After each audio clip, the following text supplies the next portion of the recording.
All right, if everyone can take their seats, which you already did, which was pretty amazing. You can tell we're in a school. Everyone follows the rules. I hereby call this school district deliberative session meeting to order at 9 a.m. Some safety protocols. Smoking is strictly prohibited anywhere in the building. And please take a moment to familiarize yourself with the building's exits in case of an emergency. Our opening remarks here. In recognition of the labor and sacrifice of those who have built, defended, and refined our democratic government under which we assemble today, please rise and join me in the Pledge of Allegiance to our flag. And then following the pledge, please remain standing for a brief meditation, a tradition passed down in Deerfield history by Joe Brown. I pledge allegiance to the flag of the United States of America and to the republic for which it stands, one nation, under God, indivisible, with liberty and justice for all. Please remain standing as we have a meditation from Joe Brown. I suggest that we open this meeting with a moment of silent meditation, seeking guidance in conducting this Deerfield School District meeting to ensure effective self-government. May we be led by a sense of purpose and human understanding in our decision-making. Today, the business affairs of our town and school district lie in our hands for the future. Let us approach this responsibility with fairness, ensuring all citizens have a voice, regardless of experience. May we express ourselves with respect and dignity, working together harmoniously for the well-being of our town and school in the coming year. So let it be. Please be seated. Welcome to the first session of the 2025 Deerfield School District meeting. I'm Dan Holdridge, your school district moderator. This deliberative session serves as a legislative body to determine the final form of warrant articles that will appear on the March 11th ballot. We encourage open discussion, ensuring all attendees have an equal opportunity to speak and be heard respectfully. As your school district moderator, I'm committed to conducting a fair, orderly, and efficient meeting. I appreciate your cooperation in maintaining clarity and productivity throughout our session. Upon arrival, you are issued a Deerfield voting card. You want to hold your card up for me? There you go. This card will be used for voting purposes. You're a great model. Please keep it secure as replacements cannot be issued. Some housekeeping items. If you can kindly please turn off or silence your cell phones. If you must take a call, just kindly step outside to avoid disruptions. Our exceptions apply to our fire and police personnel. To facilitate a smooth and lawful meeting, we will first introduce our school district officials and then review the rules and decorum for today's session. Our school district officials today, our school district attorney, Ali Tamposi, our school board members, our chair, Kendra Cohen, vice chair, Ellen O'Donnell, Kathleen Missy Perrin. Is Nate here? Nate's not here yet? Okay. Oh, there you are. Sorry. Didn't see it. All right. Nate Oxnard and Nancy Shute. And our superintendent, Patty Sherman, and our assistant superintendent, Jess Bickford. And our principal, Miss Kristen Withy. Is Brian here today? No. Okay, our vice principal, Brian Grief. Our business director, Amber Wheeler. Our school district treasurer is not able to be here today, Mr. Eric Gross. Our municipal budget committee chairperson, Terry Roy, had a family emergency, so Maureen Quinn is going to be our budget committee spokesperson. Our assistant school district moderators, Fran Menard. I saw Fran earlier. Fran, you there? All right, thanks, Fran. And Dwight Barnes is here. Our school district clerk, Kayla Stankard. Our supervisors of the checklist that checked you in today, Joanna Waring, Suzanne Steele, and Maureen Quinn. And our inspectors of elections, we have several of those here to help us today. Our police chief, Gary Duquette, and fire chief, Matt Fisher. We'll now proceed to the purpose, the rules, and decorum of today's session. Okay, so ladies and gentlemen, welcome to the SB2 deliberative session for the 2025 Deerfield School District meeting as defined in New Hampshire RSA 652:16-F. Today, you will serve as a legislative body to determine the final form of warrant articles that we voted on at the town hall during the town election on March 11th, 2025. By law, all articles must be placed on the ballot. If you wish To vote in this meeting, you should have checked in with the supervisor of the checklist and received a voting card and a yes/no ballot sheet. If you are a registered voter and have not checked in, please do so now. Are there any individuals present who are not registered voters of the town of Deerfield? While you are not permitted to vote, our school district tradition allows non-registered voters to participate in the debate. Without objection, we will continue this practice today. Our meeting rules: this session is dedicated to the explanation, discussion, and debate of each warrant article. As Deerfield follows the Senate Bill number 2 town meeting process, all warrant articles, whether amended or not, will be placed on the ballot. A motion to place articles on the ballot is unnecessary unless an article is amended. Our task today is to review each warrant article and, within legal limits, determine the details of those articles to be voted on during the March 11th election. Amendments may be proposed and voted on at this meeting. However, at the conclusion of the deliberation on each article, we will not vote on its passage. Instead, the moderator will instruct the school district clerk to place the article on the official ballot. If you wish to propose an amendment, please write your amendment on the slips provided. It's right next to the supervisor of the checklist in the back. When recognized by the moderator, please read your proposed amendment into the microphone. Please try and move that microphone as close as you can to where you're speaking, because it'll help everyone in our audience hear it well. Submit the written article to the moderator to be recorded following reading it. Our objective is to ensure an orderly, efficient process where all participants have a clear understanding of the discussion. Speaking procedures. Each article will be read aloud, after which a representative of the article's author will be given the opportunity to speak. The floor will then be open to all. To speak, please approach the microphone and wait to be recognized. State your name and address before addressing the moderator. Comments must be relevant to the pending question and addressed to the moderator. I'll say that again. Comments must be relevant to the pending question and addressed to the moderator. Speakers are limited to 3 minutes per turn. You may speak multiple times, but all members will have a first turn before anyone is granted a second turn. To maintain fairness, speakers may not conclude their remarks with a motion to close debate if they have just spoken on an issue. Respect and decorum are paramount. Applause, cheering, booing, or groaning are not permitted. To mean impartiality, refer to others as the previous speaker, the school board member, or the budget committee member. All comments and questions must be directed to the moderator. No speaker is required to answer a question posed to them. Our voting procedures. Votes will be generally conducted by a showing of voting cards. If the moderator determines that a result is unclear, a division, which is a count of raised hands, will be conducted.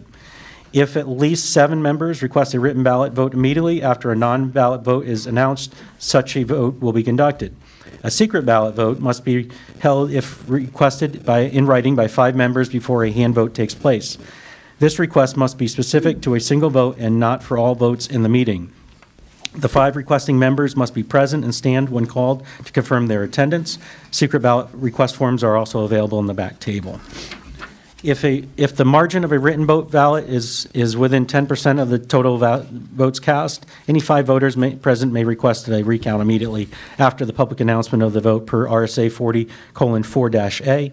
If you are unsure of how to proceed with a motion or have any questions during the meeting, please ask. You may seek clarification at the microphone or approach the moderator or assistants during a recess. Respectful debate and the role of the moderator. As a legislative body, we must engage in a respectful and constructive discussions. All opinions are valued, and participants are expected to conduct themselves with professionalism. The moderator is responsible for organizing and regulating the meeting fairly and impartially. Any ruling by the moderator may be appealed by any member, provided that an appeal is made immediately following the ruling. A second is required, followed by an explanation of the ruling and the appeal. The legislative body will then vote to either sustain or overturn the decision. For efficiency, we may take breaks after lengthy articles, but we will strive to conduct business in a timely manner out of respect for everyone's time. This meeting is being recorded and will be available for later viewing on the school district website. Sure appreciate the Malloy folks here for doing an amazing job again this year, helping us with that. Final remarks and acknowledgments. Thank you for participating in this important session to shape the future of Deerfield School District. As this is my final deliberative session as your moderator, I'd like to express my heartfelt gratitude to our assistant moderators, Fran Menard, Dwight Barnes, and Eric Gross, who couldn't be here today, our supervisors of the checklist, Joanna Waring and her team, our school district clerk, Kayla Stankard, the school board superintendent, and our community members for their support over the years. It's been an honor to serve, and I'm confident the next moderator following the March election will continue this tradition of fairness and professionalism. I'd also like to recognize, thank you.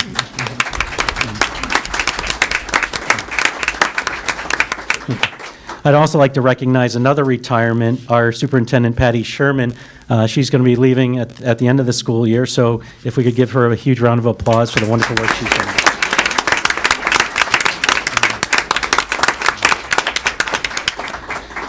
We encourage all residents to participate in the town election on March 11th, held from 7 a.m. to 7 p.m. at the Town Hall on Church Street. With that, we'll move on to warrant article number 1.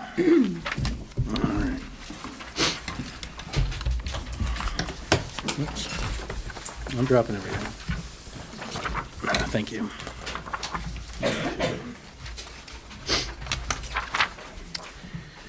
Okay. To the inhabitants of the school district in the town of Deerfield qualified to vote in district affairs, you're hereby notified to meet at the Deerfield Community School in said district on the 8th day of February 2025 at 9 o'clock in the forenoon to deliberate upon the warrant articles below. This session shall consist of explanation, discussion, and debate of each warrant article.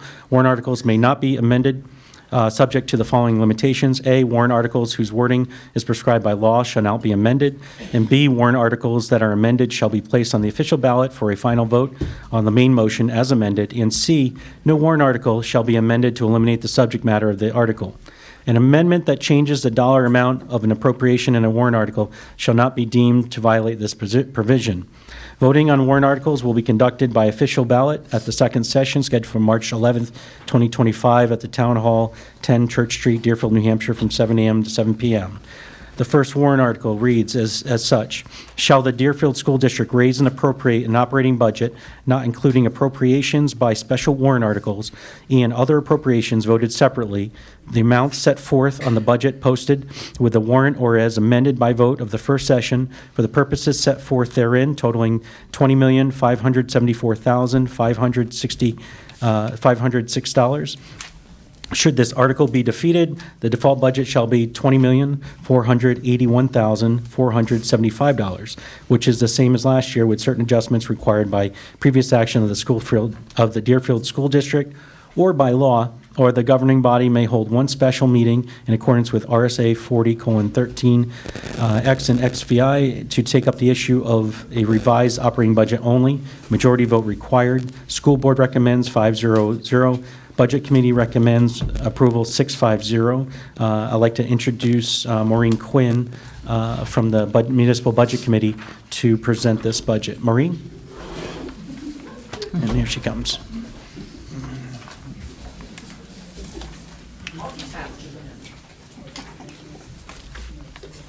So the NBC chair, Terry Roy, was not able to be here today, so I will speak on the NBC's position on the budget. As you can see, the NBC recommended approval of the school district budget by a margin of, 6-5, a margin of 1. The members in the majority felt that the school board did a very good job in keeping a relatively flat budget, given the added expense brought on by school choice. The dissenting members felt that perhaps the school board could have done a little bit more to look for ways to cut while maintaining a mostly flat budget. Dissenting members were concerned about increases in property taxes and could have potentially been made through class consolidation and administration position elimination. Let's see.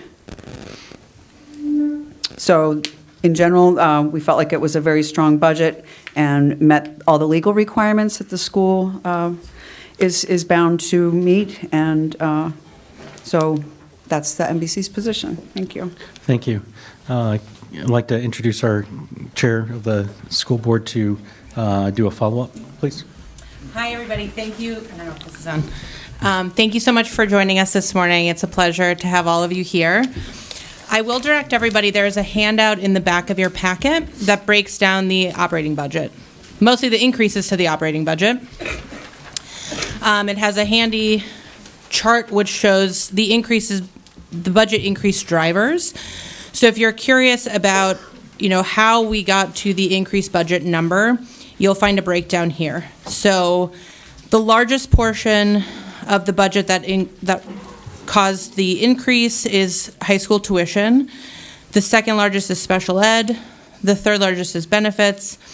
And then food service and building operations and overhead make up the last chunk of the increase.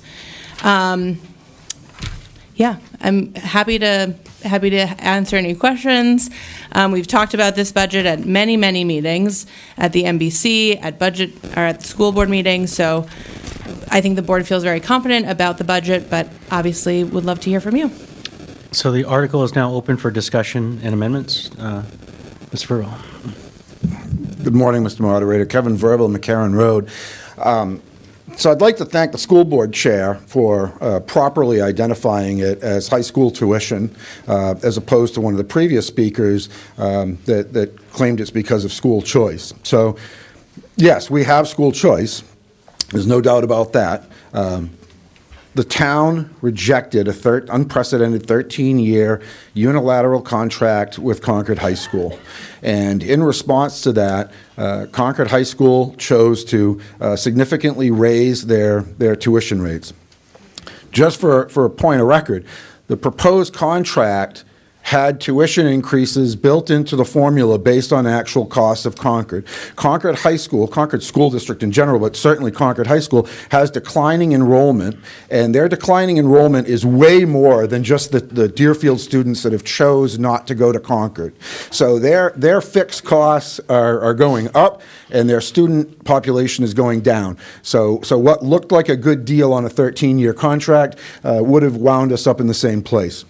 It's important to note that the most recent tuition increase from Concord brings the Concord High School tuition rate almost to parity with Co-Brown Northwood Academy.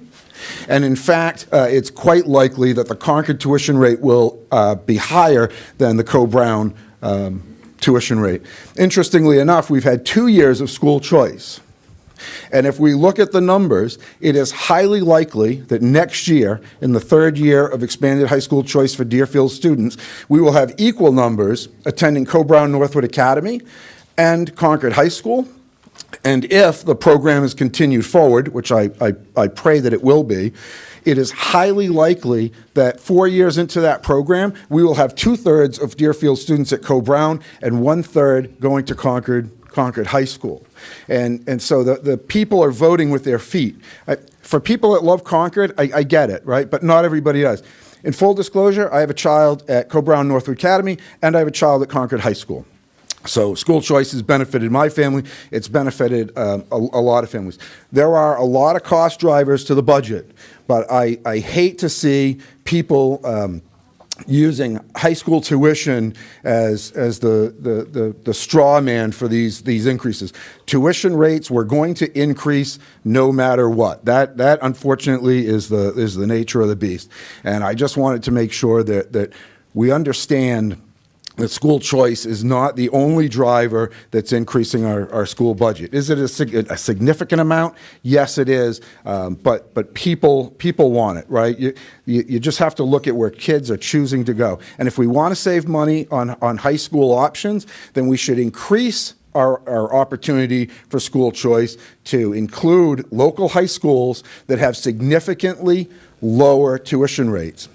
We often hear about special ed. We have 3 schools of record that'll take all of our students. Just one more minute, if I may, Mr. Moderator. We could have another public school, I believe, that would agree to the same thing in Pinkerton, and then there are a lot of private schools that have significantly lower tuition rates. So if we want to save money, we should expand the school choice program, not cut it back. Thank you, Mr. Moderator. Appreciate it. Any additional comments for discussions on the budget, warrant Article 1? Yep. Thank you. Claudia Libas, Maple Avenue. That was quite a speech, Mr. Verville. I have a couple of questions, and I also, just from a business standpoint, would like to point out that any of us knows that if you guarantee a number of students or a number of pickles, anything that you're buying, if you're buying a large number, you get a better rate than if you can't guarantee how many people or pickles you're buying. And it's a big unknown. So who can blame Concord High School for raising the rate so much? I dare say that if we had guaranteed them our normal number of students, we would have had a much more favorable rate. I also have a question. Do we know how many slots Co-Brown is going to have next year and some of the other surrounding towns? This is an issue that the town has been discussing, I won't say arguing about, discussing for the 35 years that I've lived here. And we never have a fabulous answer, but we always come up with the best answer we can. Do we have any information? Yeah, so with the eighth graders, during the course of the budget season, we send out commitments to the eighth graders saying, where would you like to go to high school, so that we can properly budget for where they would like to go. This eighth grade class is about 50% at each school, 50% at Concord, 50% at Co-Brown. Could be slightly, it's pretty close. It might be one or two students more at Co-Brown. Maybe one or two are going to Pembroke? I think there's 3. Okay. 3 going to Pembroke. So the vast majority are split roughly 50-50 to Concord and Co-Brown.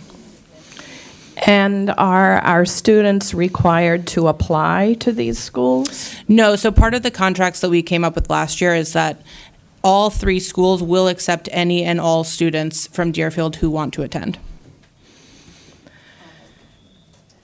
So is it ever a situation where we have a student who might not be such a, well, I'll just say a student maybe with serious special needs, or a student with serious behavior issues that is the child that nobody wants, but we're educating them. We're doing our best, and some programs are fabulous for these harder to educate students. Excuse my bluntness, but Yeah, so we've only had, this is our first school year with high school choice. So I have not been made aware of any situations like that from this past year. I also, wouldn't necessarily get involved with a high school student and where they're going. I don't know if you have anything. So they do have different programs at different schools, and just because of scale of size, Concord has more special education programs than Co-Brown does. So potentially, though our students get accepted if they want to go to both schools, then the team would need to determine whether their needs could be met at that school. So potentially, a student could still be placed out of district from one of our high schools of choice. Answer? okay. Can I ask one last budget question? last one, and then just so I the next- promise I'll shut up. Oh, that's all right. No, so the next folks can speak, please. My last question is, there seems to be quite a lot of rumbling at the federal level about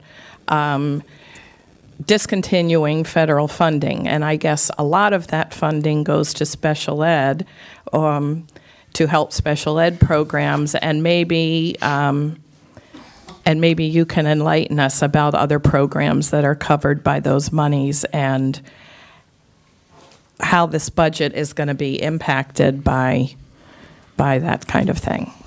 Yeah, so, I don't want to spend too much time speculating about what might happen at the federal level. I truly don't know.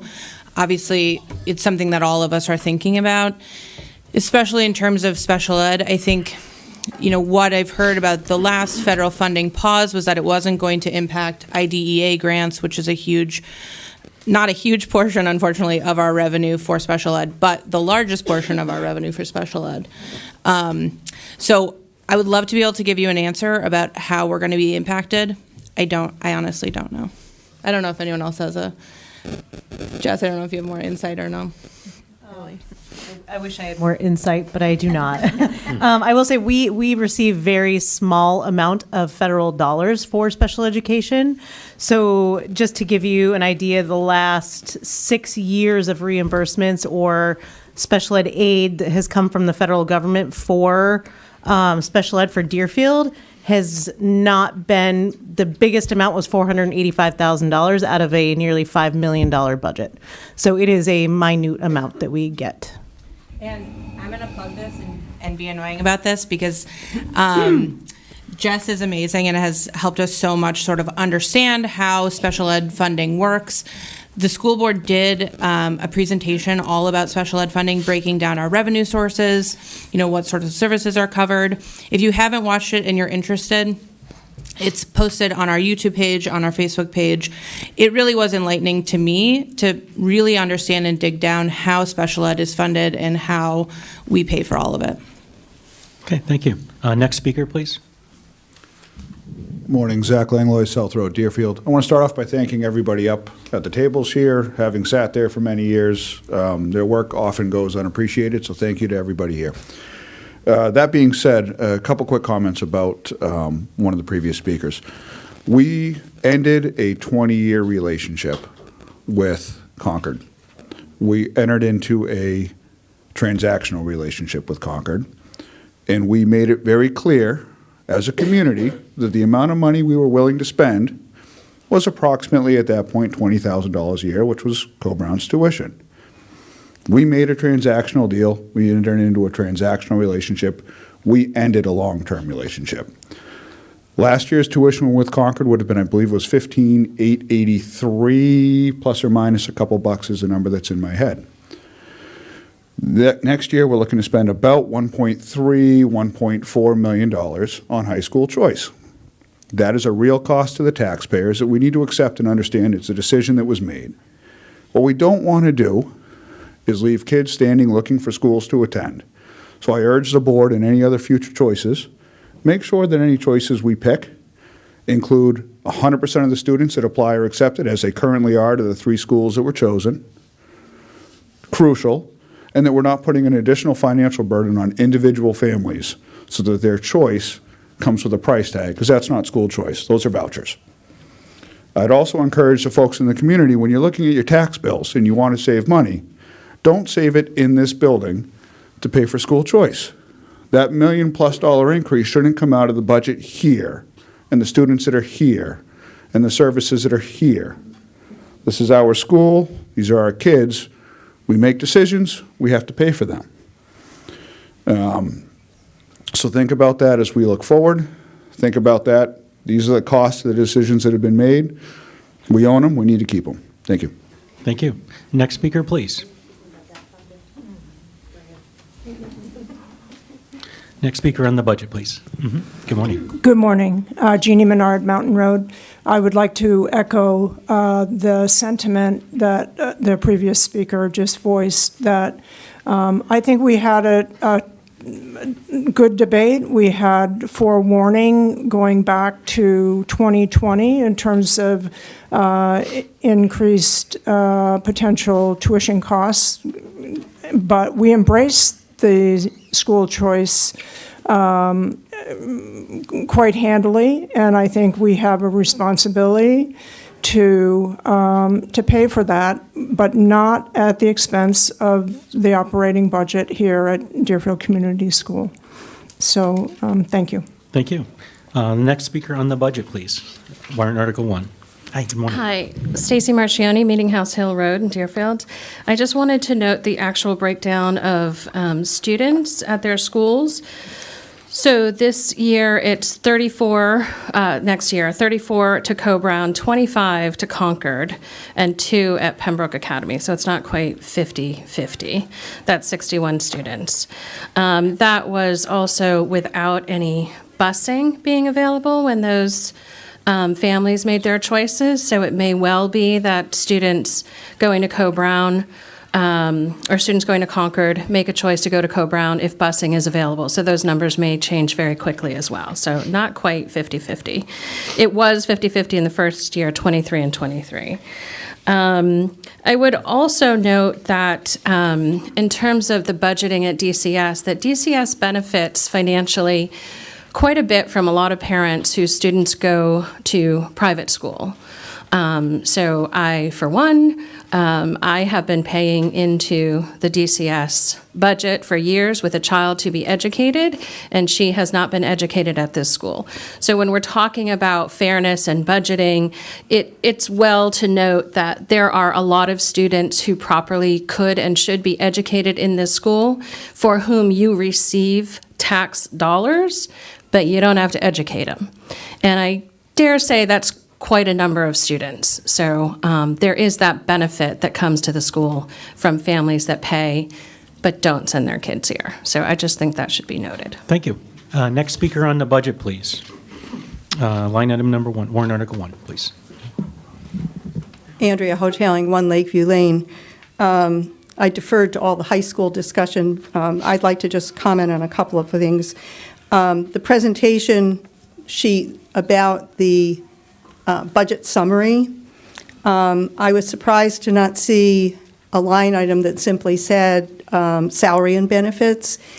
And that's because it's kind of in some of the other things. Up in regular programs, there were salary increases in excess of $140,000. In special ed, salary increases of over $65,000.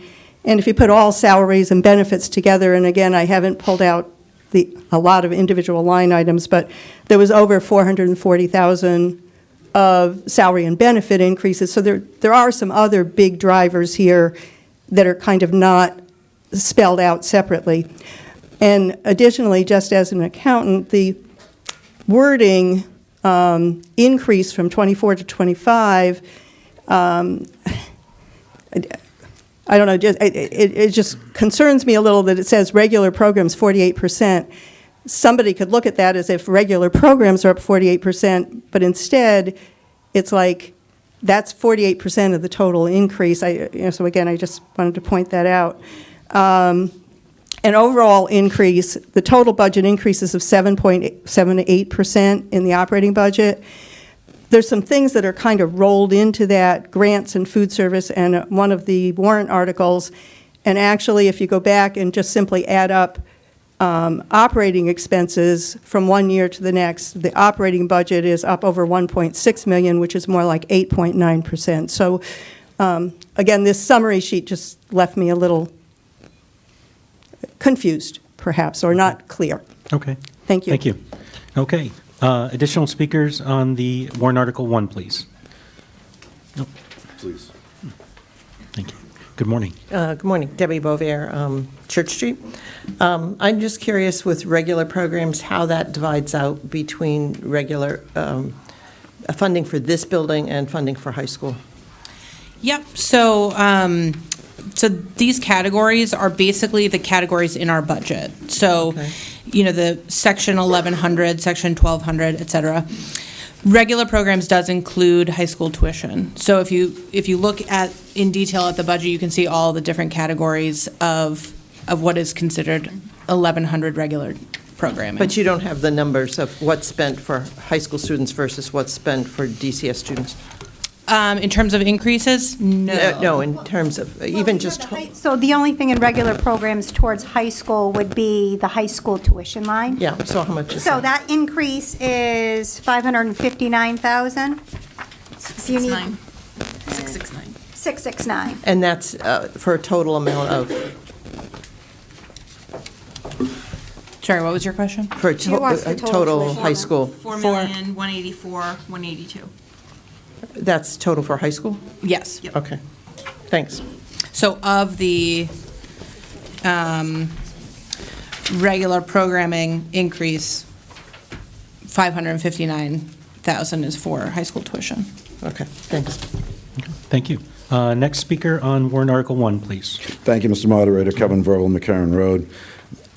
I am not aware of, quote, I'm not aware of any, quote, students that nobody wants. And I just hate to hear language. I hate to hear language like that. So, okay, if we want to put all our pickles in one jar, Maybe we get a better price. Challenge is, I don't like dill pickles. I like sweet pickles. I'm a sweet pickle guy. My wife, she's a dill pickle person, right? And so we keep several jars of pickles in the refrigerator so that everybody can have the pickle that most appropriately meets their needs and their wants. And school choice is about providing an education in the best interest of every child, not forcing them all into the same jar of pickles to save a few dollars. I'm also not aware of any people proposing cuts to the DCS budget to offset the increases in high school tuition. There has been significant discussion about appropriate staffing levels, class sizes, and rearrangement of space. We still have 4 classrooms out in trailers that are decades old. I believe there's 3 classes in the trailer, so 1 classroom's not being used. And that's grade 5? Grade 3. The 3rd grade, our 3rd grade is out in trailers, okay? Think about that. So some people did say, hey, you know, if you did a modest class size increase, you could actually pick up rooms in DCS. We could get all of our kids into DCS. We could use the trailers for administrative staff, non-teaching, non-direct student contact spaces if we really need that space. That's what the discussion was about. It wasn't about cutting faculty members to offset tuition costs. It was about trying to find a better solution for our space needs to get 9-year-olds out of the trailers. That's what the discussion was. So just because somebody's talking about potential, and there's savings, right? If you eliminate faculty, if you condense class size, yes, there is savings there. But the driver is not the savings in salaries. The driver is to get all of our children into DCS. We've had one proposal on space needs, and it went down in flames. It didn't even get 20% approval at the ballot box. It was nowhere close, and I've seen nothing that makes me think that our district is going to get any closer to adding space to this building. And a lot of us hate the fact that we have 9-year-olds out in trailers, so we're looking for a different solution that could potentially work for everyone. Thank you, Mr. Moderator. Thank you. And next speaker, please. Are you talking about the high school stuff still? Or do you have something else? budget. Oh, I want to talk about that. Next speaker on the budget, please. Warrant Article 1. Go ahead. Oh, hold on. Just comment on the last speaker. Sure. Just a moment.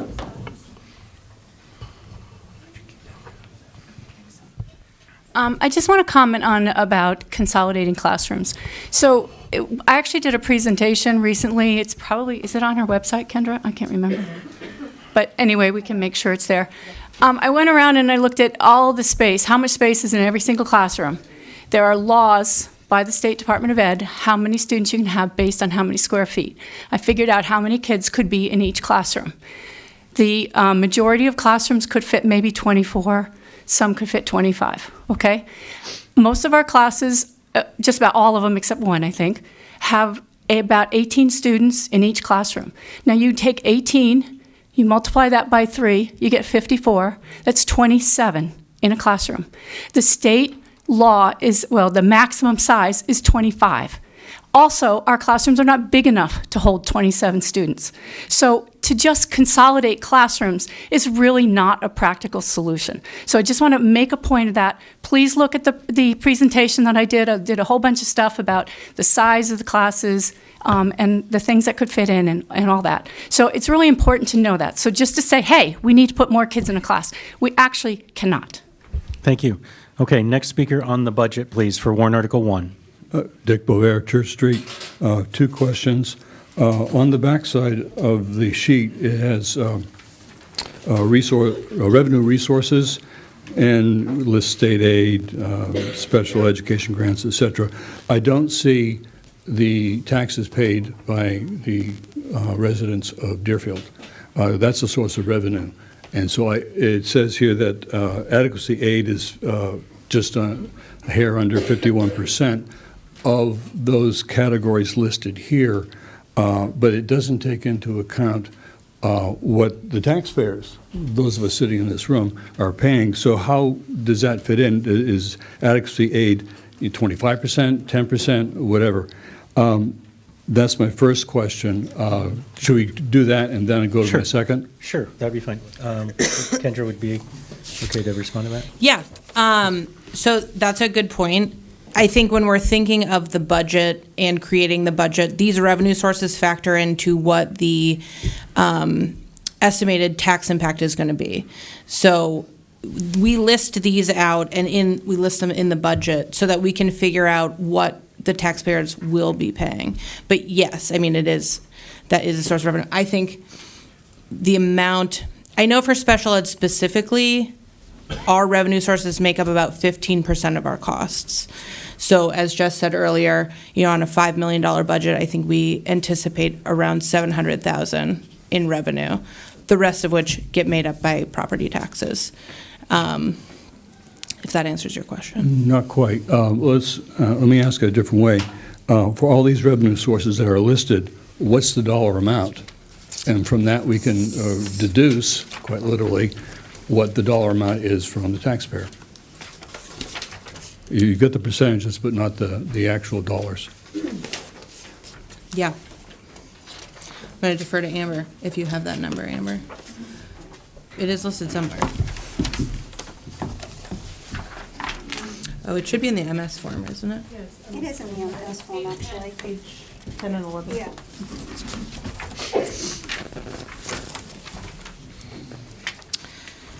So the total estimated revenue is $1,270,221 of the $20 million operating budget. So this estimated revenue here is 5% of our total budget? Wait.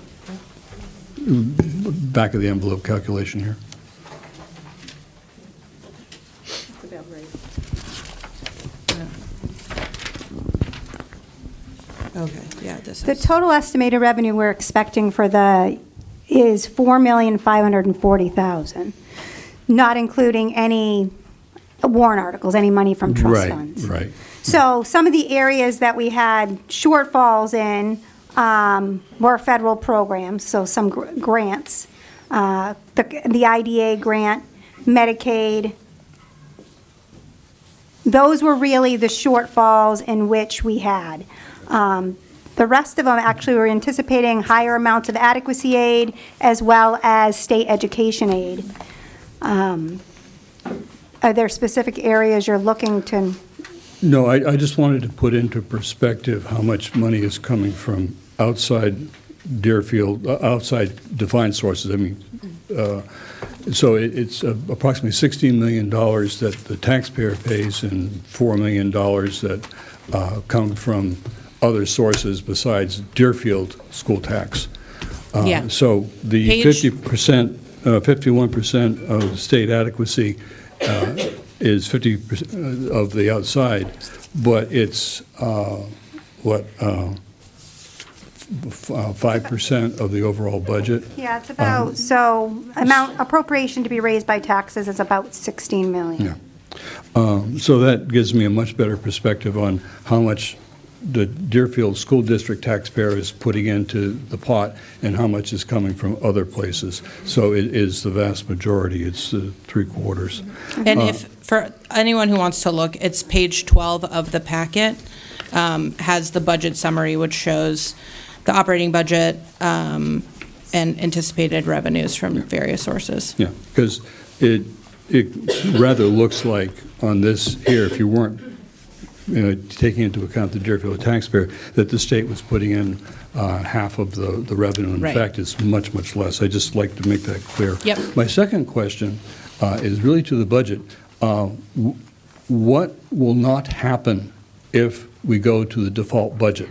We've got things in here that are going to be paid, the tuition, the special ed. I don't believe that they can be reduced. But with the budget as proposed and the default budget, what will not happen with the default budget? I think that's what we really would like to hear in this room and when we vote is what difference is there in terms of what is provided to the students here in this building? Because as I understand it, correct me if I'm wrong, the default budget doesn't reduce what we'll be paying for high school tuition. Yeah, so thank you for that question. So the default doesn't sort of outline where our priorities are. So we have been trying to make a few different changes in the operating budget for a few years. Like, for instance, our staff nurse, we would love to have her work a few more days to cover some summer things. That money is in the operating budget, will not carry over in the default. Salaries and wages for staff members who aren't a part of the collective bargaining agreement, those will not be included in the default budget. We get the question a lot of how come the default and the operating budget are so close, and that's because there's not that much discretionary spending in our budget. So we have a lot of legal obligations, so any staff and salaries who are covered by a collective bargaining agreement, high school tuition, special education, those are sort of our biggest chunks of the budget, and those are legally required. So those things will not be changed if we have a default budget. But it's some of the smaller changes that we've been trying to make for a few years. Any sort of programming, if a particular subject needed more funding for their programming, that sort of thing is going to be cut if there's a default budget. There's also a couple other areas. Is this one? Like any contracts that we have for like ground maintenance, if we have a computer recycle plan each year, anything for that next year wouldn't be included in the default.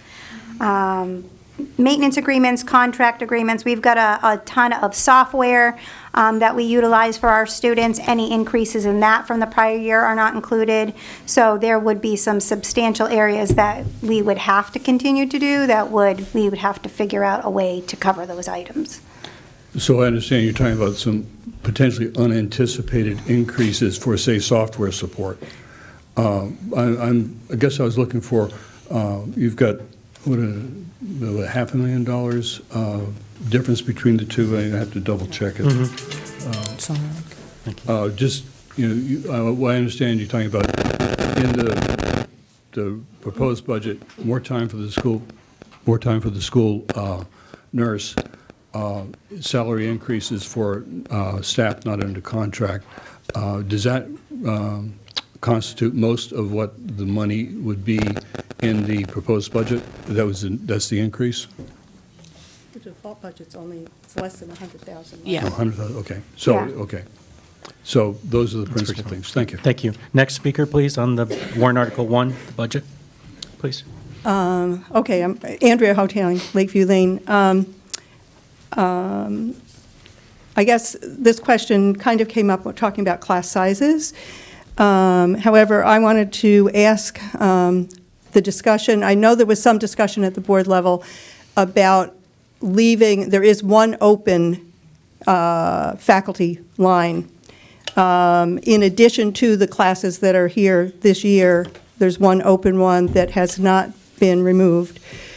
And I was wondering what the rationale was, why you're thinking you need to have one more teacher next year as opposed to the number of teachers this year. Yeah, so the board made the decision over the summer to reduce down to 3 kindergarten classes. So there have been 4 for the last number of years, and now there are 3. This year, I think capacity in kindergarten is maxed out for the school board recommendation, so each kindergarten class has 18 students. Based on what we've heard about whether that's successful or not, the school board has decided to keep in the 4th kindergarten teacher so that we can make a decision, as we get closer. Do we want to have 4 kindergartens, or do we want to keep it at 3 and then potentially have to adjust our student-teacher ratios that are recommended by the school board? Because if, the problem with kindergarten is we don't know how many students are going to come in. So it could be over the summer that we have now 20 students per kindergarten class. And so then we might make the decision to then hire a fourth kindergarten teacher. Okay, I understand that piece. Looking back the last 5 years, kindergarten has been 50, 48, 51, 40. The year before, it was 40. Yep. And then 54, so it is a variable number. However, there also is another grade level that's down very low. The 40 is now in first grade with 13, 13, and 14 students, moving up to second grade where, again, the recommended from the board is 16 to 20. Those 40 could be handled perhaps by 2 second grade teachers. So my question is, do you think you need to keep this one extra position when in fact perhaps you could take a second grade teacher to put in to fourth kindergarten if needed? If you look at class sizes, I just read the ones off for kindergarten. It appears from year to year, they go up, down, up, down, up, down. You talk about the unevenness. And I think that's probably with how families arrange their family planning. I don't have 2 kids year to year. I have them this year, and then it's 2 years out. And that's why class sizes, I think, go up and down. So my question is, do you strongly think you really need to keep that last teaching position? I think the board, this question did come before the board during budget season. There was a member who made a motion to remove that teacher. It didn't have support of the board. So I think the board does strongly feel we need to keep that position. I mean, we obviously rely very heavily on, the teachers and the principal's perspective. If a grade has 40 children, could they be managed by 2 teachers? Potentially. It really depends sort of what that grade is like, how much support there is in the classroom. Do we have paras? Do we have additional support for the teachers? So potentially. But it's not something that the board decided to cut just for the budget. Okay, so your recommended class sizes, which you did adjust just a year ago. Yes. That now say 16 to 20, you're saying, well, sometimes the 20 doesn't apply? Well, I think that's why there's a range. So we say 16 to 20 because it depends. Okay. In case anybody's wondering, the total cost of that one position that's being held is $85,000. So if somebody's saying, gee, there's a default budget and, we can't afford other things, there's an $85,000, what I would call cushion. They're also, from year to year, there's been, in the last 2 years, on the benefit line, it's come in $100,000 each year under budget. So as a bottom line budgeting position, you do have a little bit of leeway in your budget. It isn't that drastic. Things aren't going to be cut that need to be there. Thank you. Thank you. Thank you. Next speaker on warrant article number 1, the budget, please. Greg Whitmore, North Road. So it appears that high school will just be a pervasive issue in town. And I've heard a lot of sentiment today regarding that we should not take away from this building to supplement high school moving forward. I hate to think that when students leave this school, we think of them as maybe another school's problem. Whatever we spend on a child here, we should be willing to spend on a child up to the age of 18 when they're done high school. So I really don't want to think of it as us versus them type thing. They're our responsibility until they turn 18, and we just need to be willing to spend what we spend in high school, what we spend at the K through 8 school. Thank you. Next speaker on warrant article 1, please. Good morning, Ed sir. Cross, Thurston Pond Road. A couple things that I've heard that I'd like to try to have comment on, or even maybe clarification, so you can certainly butt in on this question. Speculating.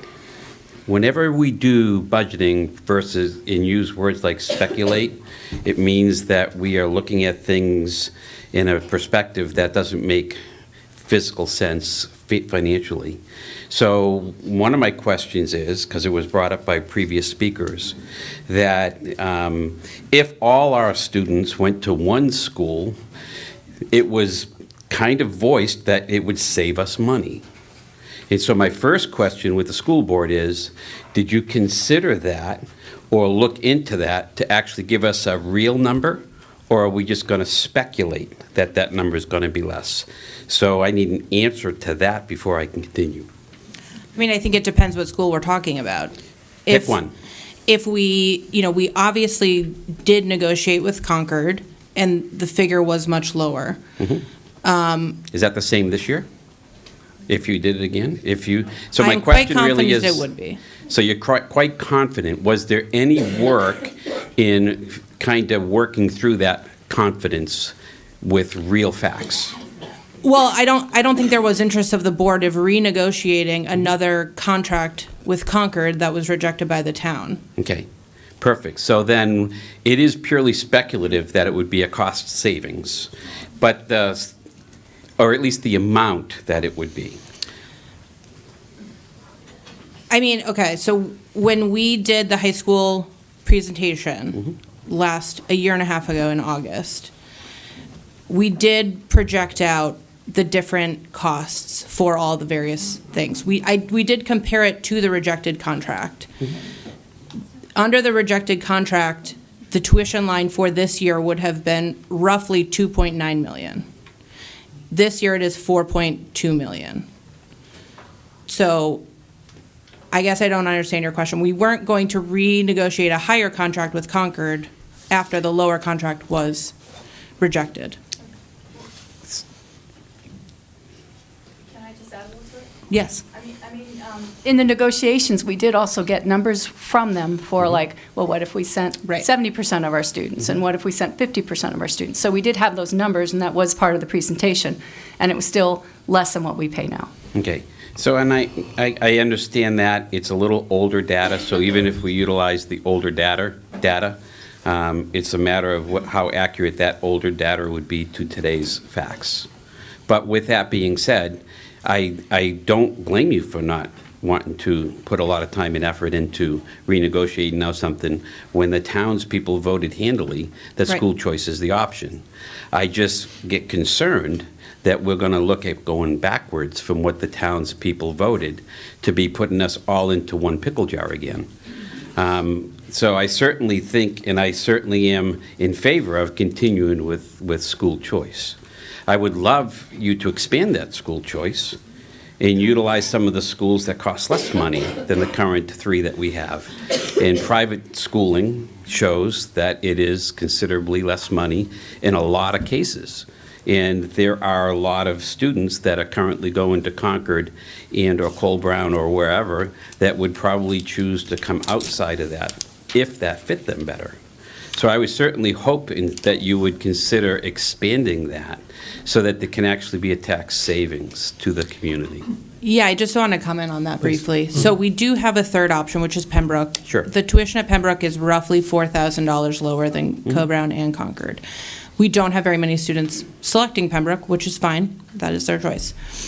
In terms of, there is additional cost to high school options outside of just the tuition as well, which would still be impacted if we have private school or we continue to offer more options. So special education transportation, for instance, if we're not busing to every single school, which I don't know that we could based on the number of bus drivers we have to pay special ed transport for the students who are getting services at that school every day. So there's just more to the picture than just the tuition line. Yes, please. I just want to add a comment regarding, because I know the conversation around private schools come up a couple times now this evening, or this morning. If private school becomes an option for Deerfield, private schools have the right to reject any student they want. Public schools do not have that right. So that is something that will have to be taken into consideration from a comment that was made earlier. That's when you could have that situation where a student with special needs could be rejected to go to that school. Obviously, we could potentially negotiate contracts and things like that where that wouldn't be the case, but something to consider is that currently private schools can reject students, public schools cannot. And I understand that. We just need to wrap up. And we're not, and I don't think that anyone would be looking for a private school to be able to be considered simply because they would accept special ed. There are other options. This is purely a choice that parents would have to send their child to a school that fits. If the school doesn't offer special education and you have a special ed need, then you wouldn't choose that school. You would choose one of the other schools. That becomes a parental choice at that point. Thanks. Thank you. Okay. Thank you. Thank you, Mr. Moderator. Kevin Verville, McCarran Road. So if you want to save money on high school tuition, right, it's simple. Force all the kids to go to PA. PA has a very low tuition rate. And so if you want to do a unicontract, do it with PA, and you'll save a fortune. Oh, but it doesn't have a technical school, and it doesn't have this, or doesn't have that. But what I'm hearing is money, money, money, money. If you want to save money, I double dog dare you to force them all into PA and see how long you remain on the board. I bet it won't be long, right? We all know that. So there's nothing magic about Concord. Let's pick the schools that are in best interest of the students. But Okay. I actually want to talk about... Let me just clarify here. This budget has no changes in school choice or a proposal to do so. So please, let's keep our comments to the budget. Warrant Article 1, please. Yeah, certainly. Thank you. So just for point of reference, the difference between the default budget and the proposed budget is $93,030, I don't write very well, $31, all right? So that's 0.45% difference. Typically, our end of the year unassigned fund balance is more than that. There's been a couple of years recently where we haven't because of actions by this body and the voters. And so the question earlier was, well, if you get the default, right, if you lose the 93 grand, what are you going to cut? So let me ask you a different question. Last year, we passed a default budget. The default budget was larger than the proposed budget in the amount of $77,368, right? So we didn't give you your proposed budget. We gave you a bigger budget so you'd have more money for public education, for our kids. So I'd like to ask the board, what did you invest the $77,368 in to the benefit of our students? That extra money that we gave you last year, what investments did you make to the benefit of our students with that money? Thank you. You know, so if there is unassigned fund balance as a result of having more money than we had anticipated for the operating budget, that will roll into funding the warrant articles that we have here. As you'll notice, all the following warrant articles are based on not raising and appropriating, but using unassigned fund balance. So probably it would go into investing in the building where we educate most of our students and making necessary repairs to the building. Thank you. I certainly... Oh, yeah, please. And then if that's also not, to some level, not used, we do return it back to the town to defray the following year's tax rate. Thank you. Thank you, and I appreciate the answer, but I don't think we should lose sight of the fact that last year we gave the districts over $77,000 more than it asked for. That money could have been invested in direct student services to the benefit of the education of our children.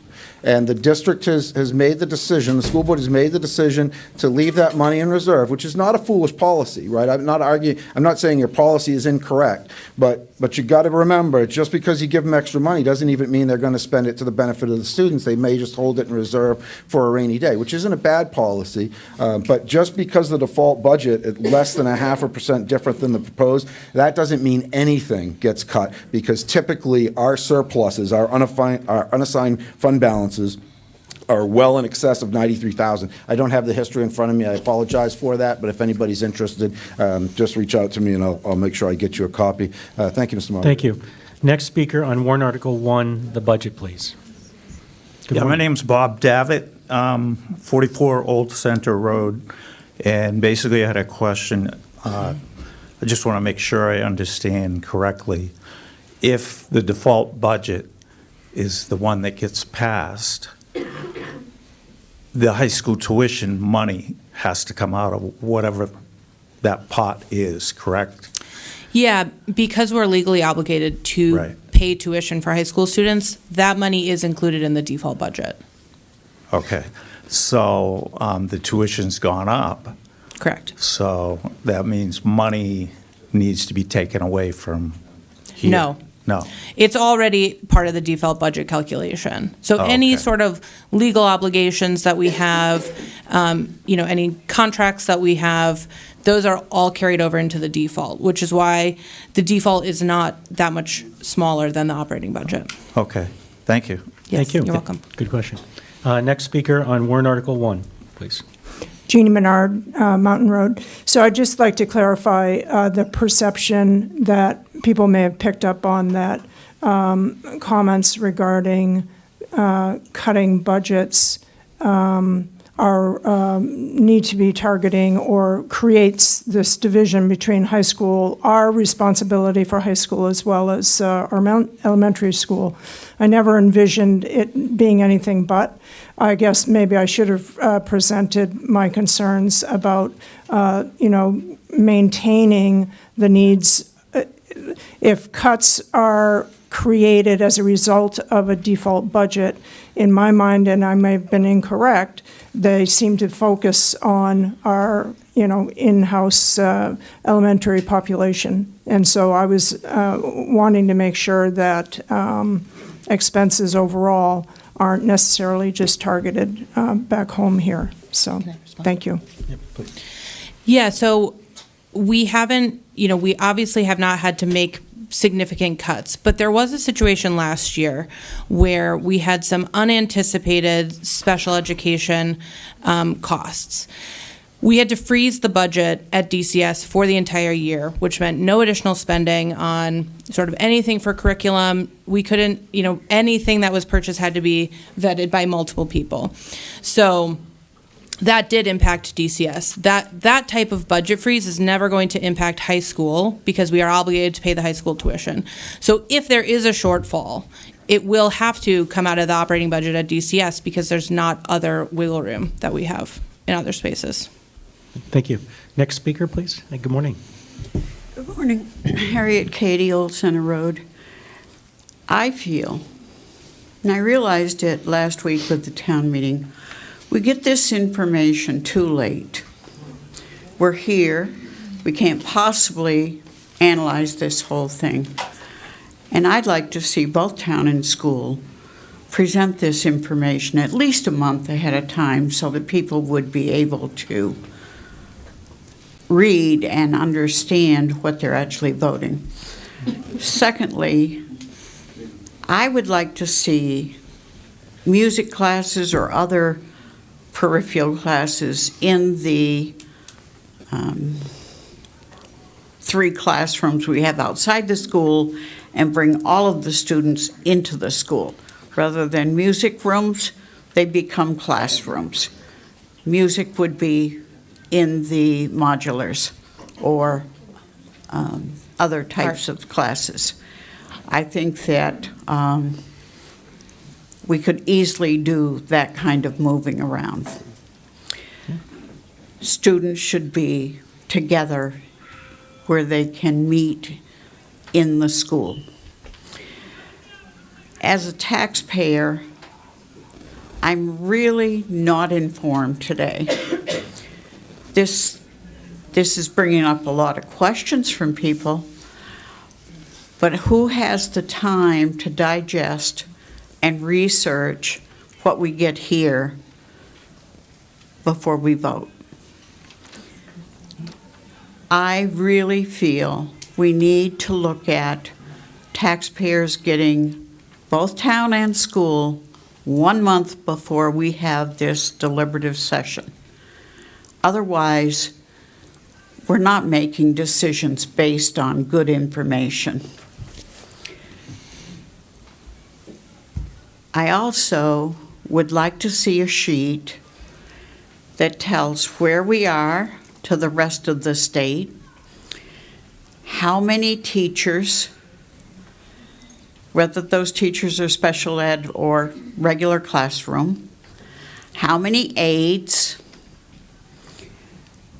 how many total students, how many to high schools, how many of those high school students are special ed, how many private school students, how many students in Deerfield are parents now paying for private.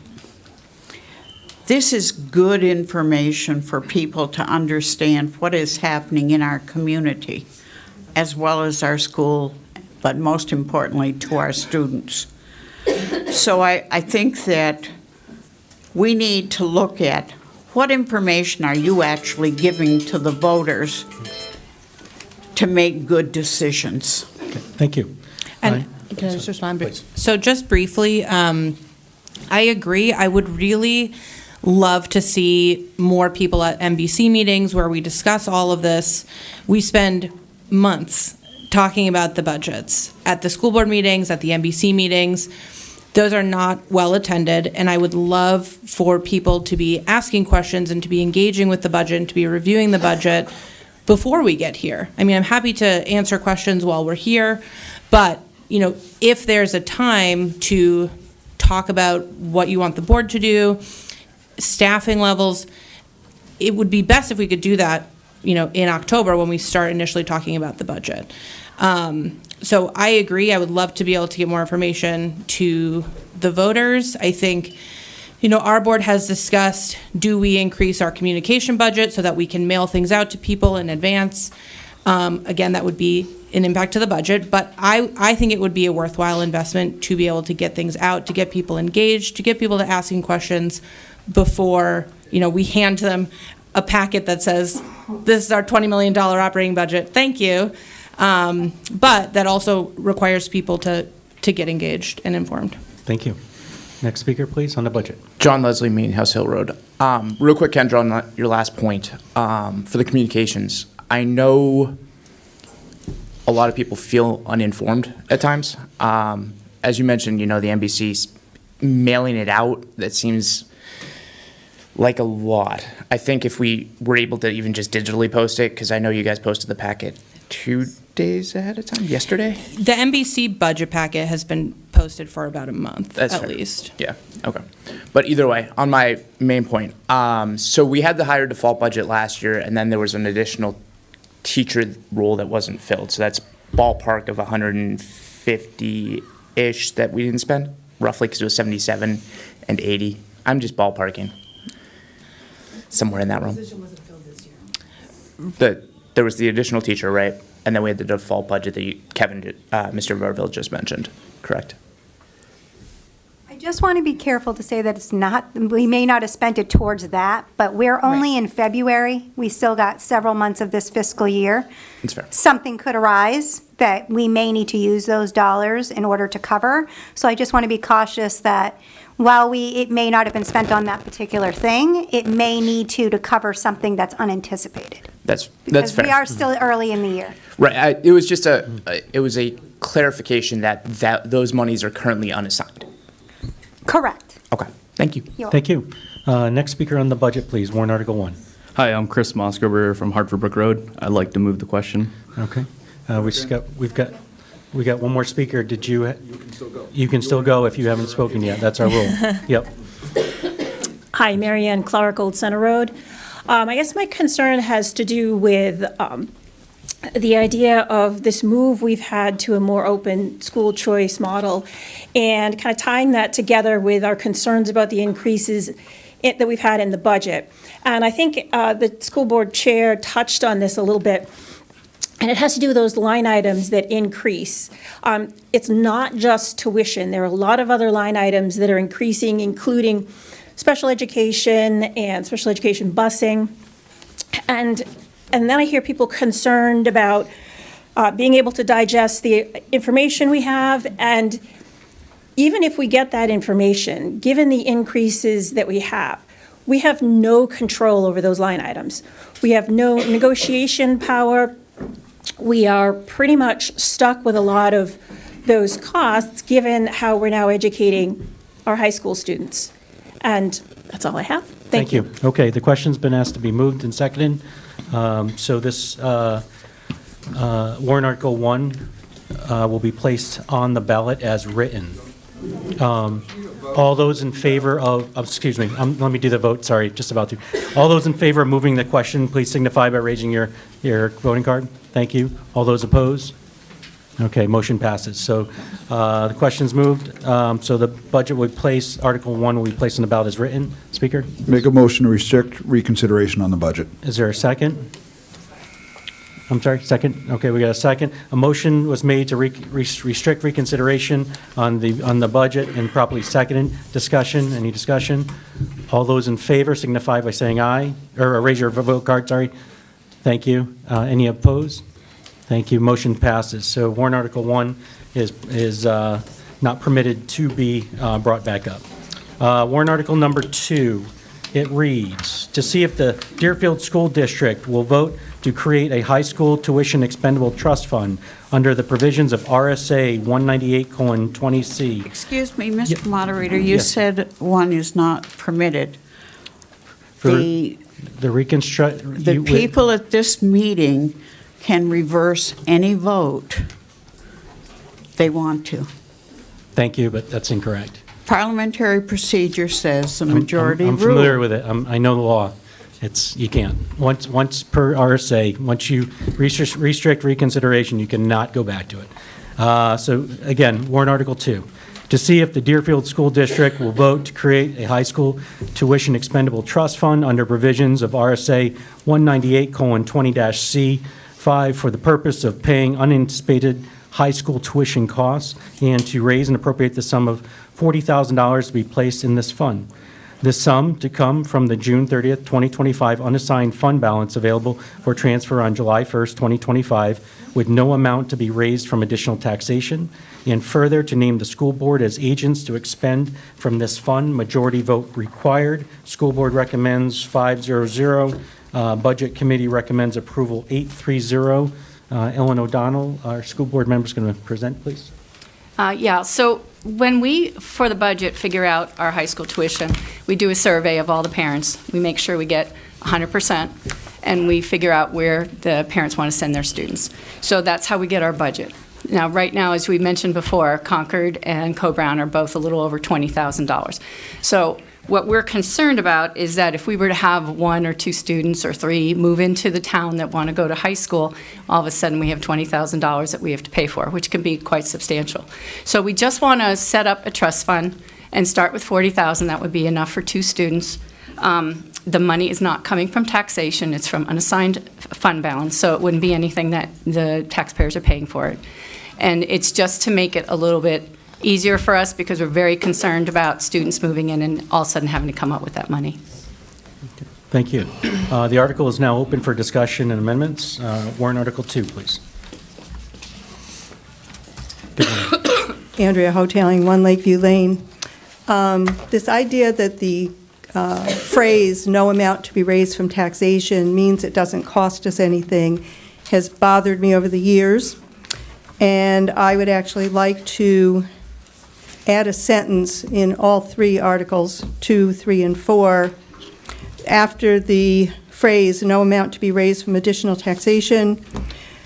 I would like the wording, however, the use of any surplus from the unassigned fund balance reduces the amount of surplus to be returned to offset taxes. So in fact, there is a tax cost for every one of these. With the school board, not so much with the town, because in the school, there is a restriction that says that they may retain as unassigned fund balance only 2.5%. So once surplus gets above that, it is supposed to go back to the taxpayer. What intervenes is these warrant articles that take some of those dollars before they come back to us. So any article that on the school side that says no amount to be raised from taxation, is a bit disingenuous, I think. So I'd like the wording to be changed. So you're making a motion, are you? I'm making a motion. Oh, okay, and you can only do one motion at a time, one warrant article at a time. So we'll do number 2 now? Number 2. Okay, okay, so it's been properly moved and seconded. It's open for discussion. Can you bring that up to me, please? I'm going to go get your official. Oh, okay, appreciate it, thank you. All right, we'll just stand by for a moment. Did you want to comment, Ms. Katie, while she's filling out the form? Yeah, I'd like to Please. comment that it's already been raised by taxation, but it is money raised from taxation, and I believe that last sentence is a lie and would like it taken out forever. Thank you. Next speaker, please. Richard Bovair, Church Street. If you read the warrant article carefully, it says no additional taxation. It concedes right there that it came from taxation and that it could be turned back to the town, the residents of the town. It could be spent for other purposes, but it does say no additional taxation, so that makes it clear. It's not a lie. Before they didn't have that, and it was misleading, and I think that that's appropriate to say no additional. So that doesn't really speak to the amendment, but I would like to make it clear on that point. Thank you. Thank you. Okay. Okay, thanks, Andrew. Perfect, great, thank you.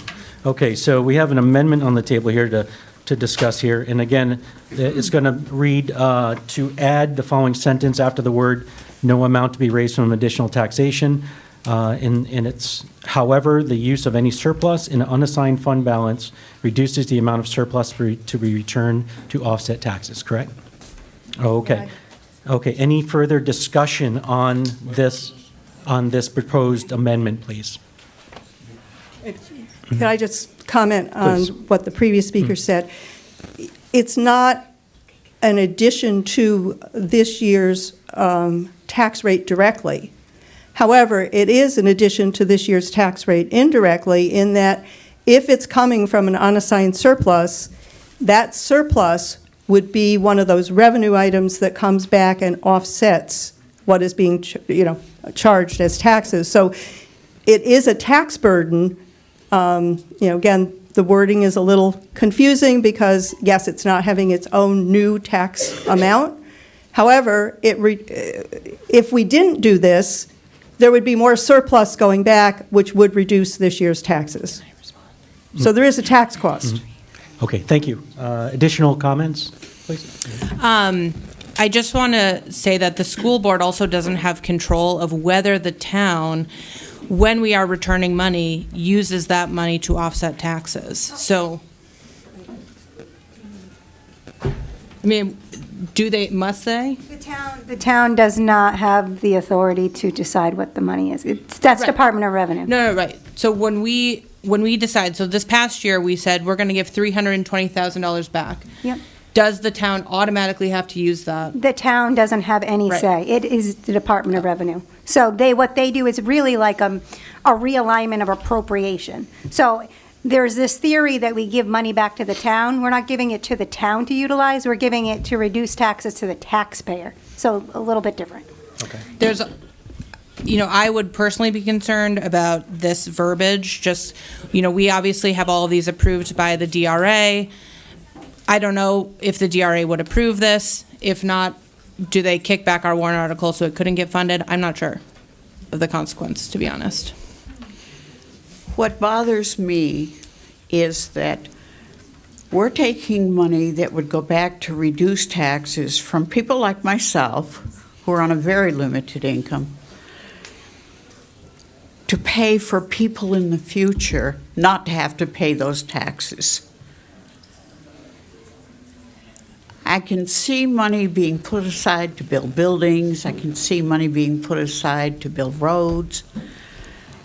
But for us to pay now for the possibility of students later is taking money from some very poor residents. Okay, I was just asking our school district council there for clarifications, make sure that it's not going to cause any issues with the warrant article's language. It needs to be legal, otherwise the DRA can completely cancel out the entire article. So did you want to just follow up? Is that? Yeah, so as you know, you can't amend an article to change the subject matter or the purpose. So it's really whether or not it's considered to change the purpose or the subject matter. If you're adding that and it's an explanation of what's something that's already in the article, then it's not considered to change the purpose. However, if there is, say DRA finds that it does change, it's not consistent, and they kick it back, the risk is that you can't appropriate to that article. So That's the concern. It opens it up to a risk, but that doesn't mean you can't do it. Okay, so I just wanted to make sure that we are in good order there. Okay, additional comments for discussion on Article number 2 for this amendment, please? Additional? If not, we're going to go ahead and, if you can get your voting cards out, please. Okay, we're going to go ahead and again, the amendment reads, it's adding after the majority vote required, or I'm sorry, add the following sentence, after the wording, no amount to be raised from additional taxation. However, the use of any surplus in unassigned fund balance reduces the amount of surplus to be returned to offset taxes. So that would be the additional verbiage added to it. All those in favor of this warrant article amendment, please signify by raising your voting card high.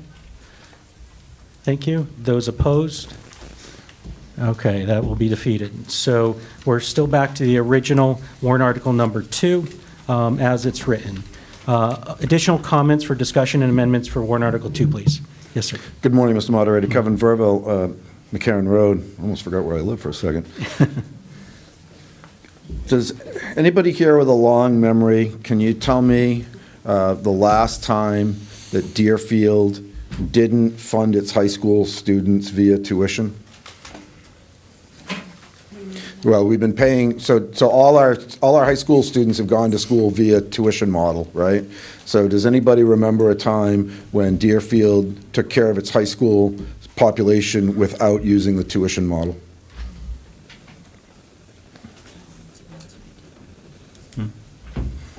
So,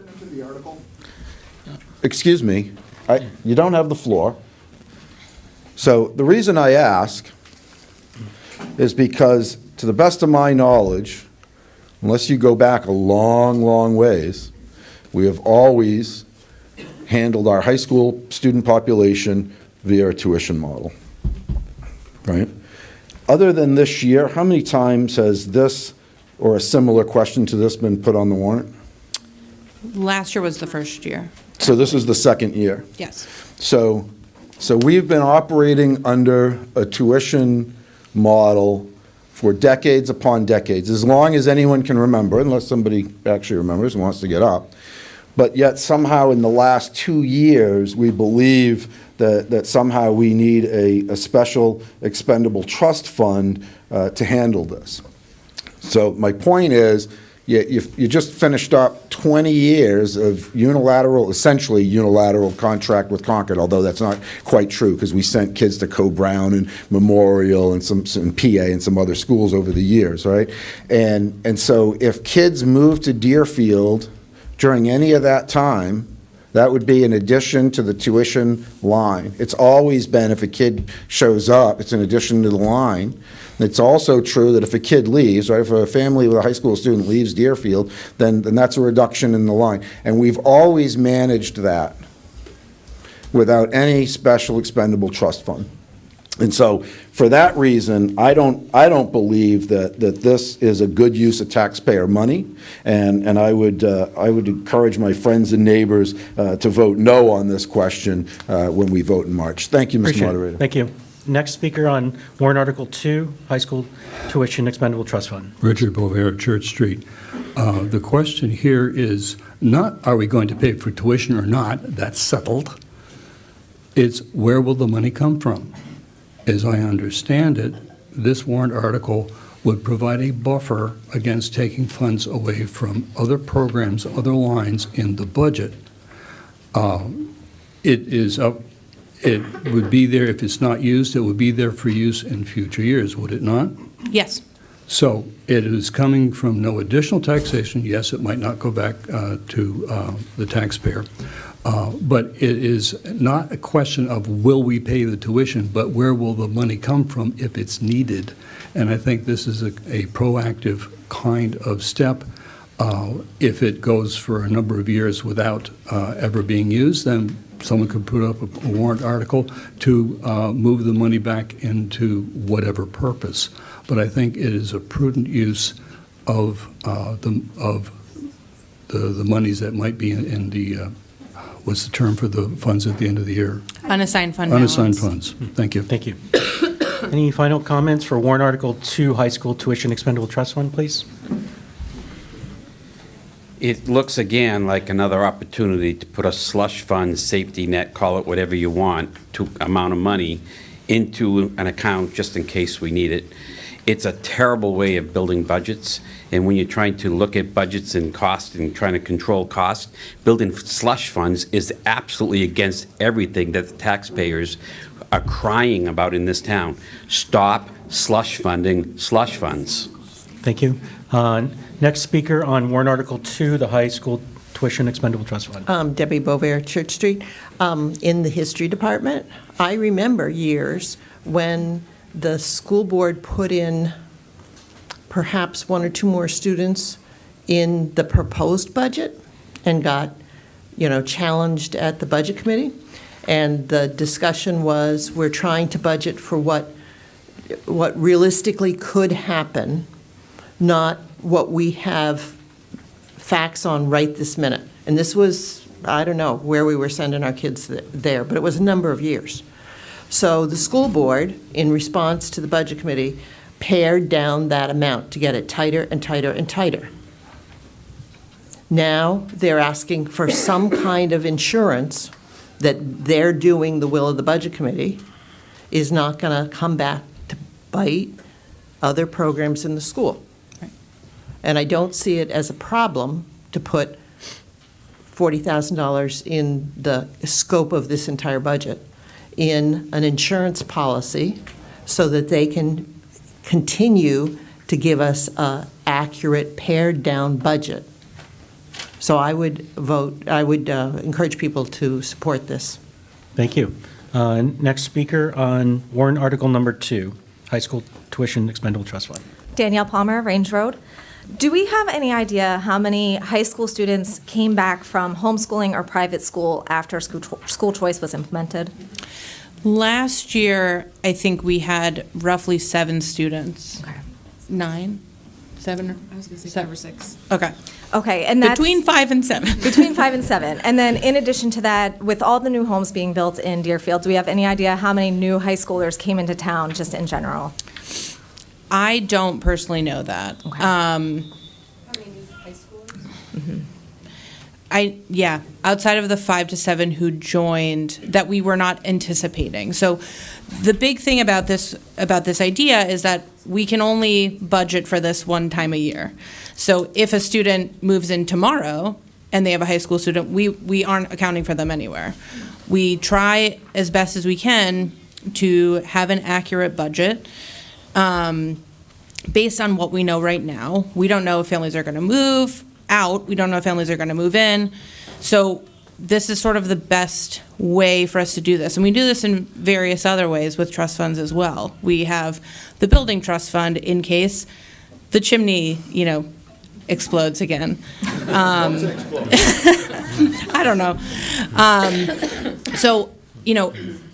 I respect that, we may not need to use it. And that's sort of best case scenarios, that we don't need to use it. But, if my family had moved in, we had 3 high school students all at one time. So that's over $60,000 for one family moving into town. And we would never want to discourage people from moving into town. Deerfield's lovely, obviously. But that's money that we would have to find somewhere else. I just want to mention, I know a previous commenter had said that we've always funded students as they move into town, and that is true. But I also know that there has been a big move since school choice opened up, that people have been very proud that students are coming back from homeschooling and from private school to come into public education again because of the school choice. And those are students that we were not accounting for the high school tuition that we're paying for. So I just wanted to comment on that. That's part of the reason why this slush fund was also created. Great, thank you. Next speaker, please, on warrant Article 2. Zach Langlois, 109 South Road. The comment of slush fund is a little misleading, so I just want to clarify something. When the budget is crafted, it's crafted for a certain number of students at a certain dollar amount.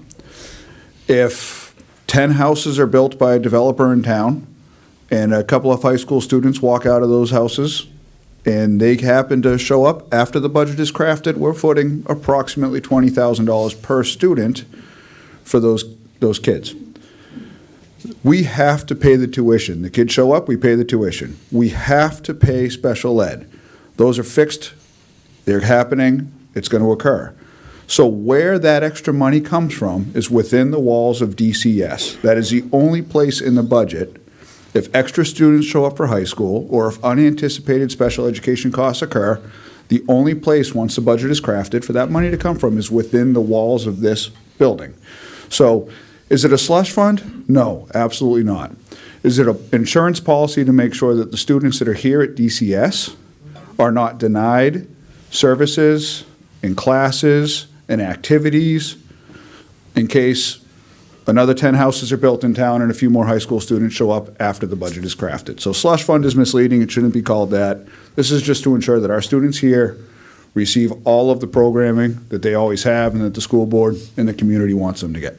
Thank you. Next speaker on warrant Article 2, high school tuition expendable trust fund, please. John Leslie, Meeting House Hill Road. Quick question. So there was approximately 320,000 returned to the taxpayer last year? Ballpark-ish? Yeah, that sounds about right. Okay. And we had those 6 to 9 students that were homeschooled that moved into high school. Was that starting in the last year? Yeah, it would have been for this. That would have been for this current year. Okay, so with those extra students that were unaccounted for, we still had that much return?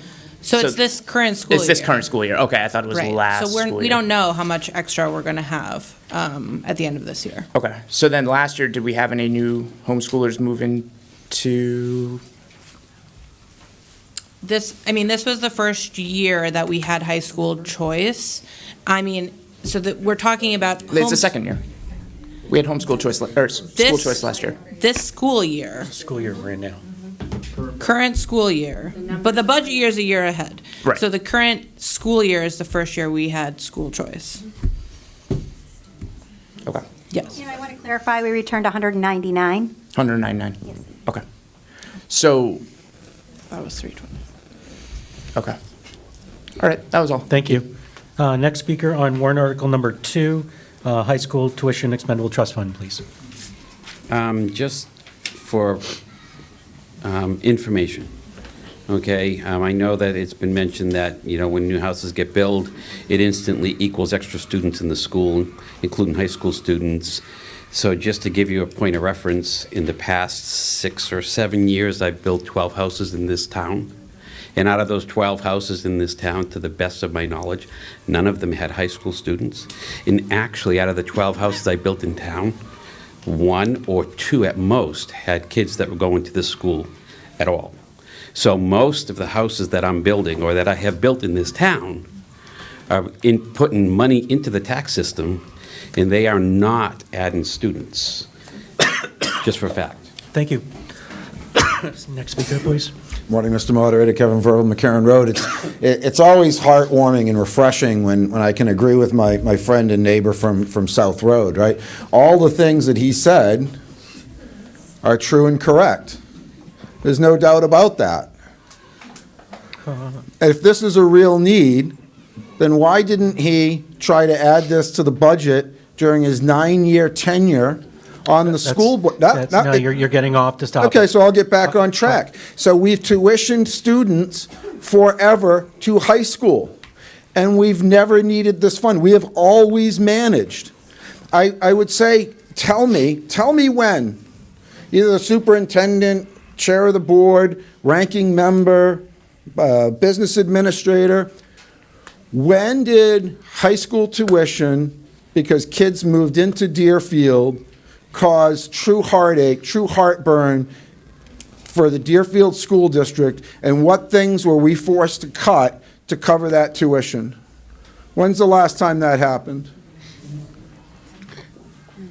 Don't have to. Thank you, Mr. Moderator. I appreciate it. Speaker on number 2, warrant Article 2, please. Yeah, move the question. Thank you. Is there a second? Second. All those in favor signify by raising your voting card up. Any opposed? Thank you. Question is moved. Warrant Article number 2 will be placed on the ballot as written. Warrant Article number 3, please. Yes. What was your name, sir, that just spoke? Bob Davitt. Bob Davitt, please. Yep. She's taking great notes, so appreciate your help with that. Okay, so warrant Article 3, shall the Deerfield School District vote to raise and appropriate the sum of $10,000 to be placed in the School Equipment and Installation Expendable Trust Fund as previously established. This sum will come from the June 30th, 2025 unassigned fund balance available for transfer on July 1st, 2025, with no amount to be raised from additional taxation. Majority vote required. School Board recommends 500. Budget Committee recommends approval 1100. And Nate Oxner, you're going to present on this one, please? The idea is the same as the last one. We would like to set aside a little bit to, in particular, deal with focused needs. And this one would be for within the building equipment installation. If you look, I forget what page it's on, but all of the different trust funds that we have, what is it? 38. Thank you very much. On page 38, if you want to look at the different trust funds that we have, they are all specific to a particular need. And so if something like the walk-in freezer or refrigerator goes down in our kitchen here, we can't necessarily pull from other trust funds to cover that cost. And so, yes, we could pull it from the general operating budget, but to have a little bit set aside for that specific use is our goal. Okay, thank you.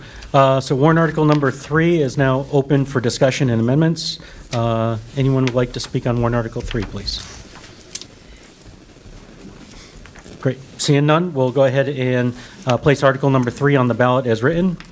Article number 4 reads, shall the Deerfield School District vote to raise and appropriate the sum of $250,000 to be placed in the School Building Repair Trust Fund for the purpose of school building repair and future replacement at Deerfield Community School.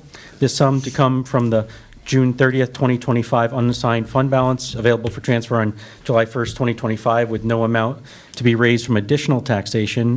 Majority vote required. School Board recommends approval 500. Budget Committee recommends approval 1100. So number 4 is going to be presented by Kendra, please.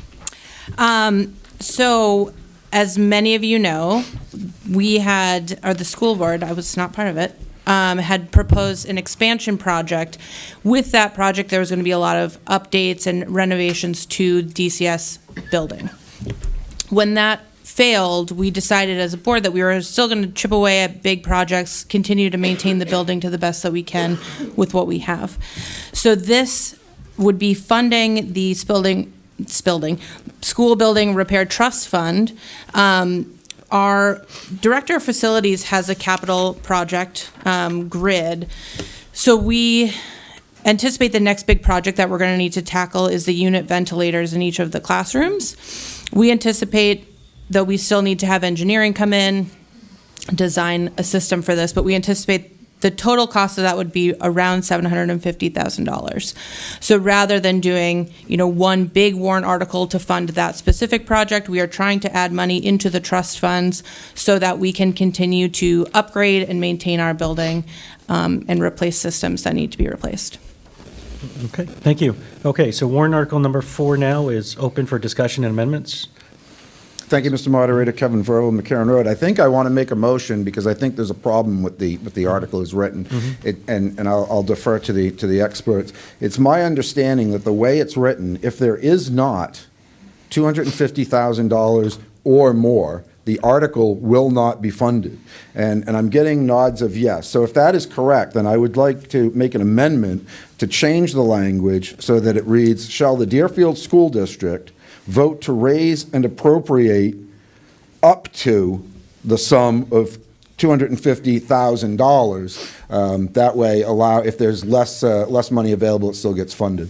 So we've checked on this with legal in the past, Kevin, and they informed us that it doesn't need to be, that's just the way it works at DRA. So if the money's not there, they'll fund as much as we can and then stop there.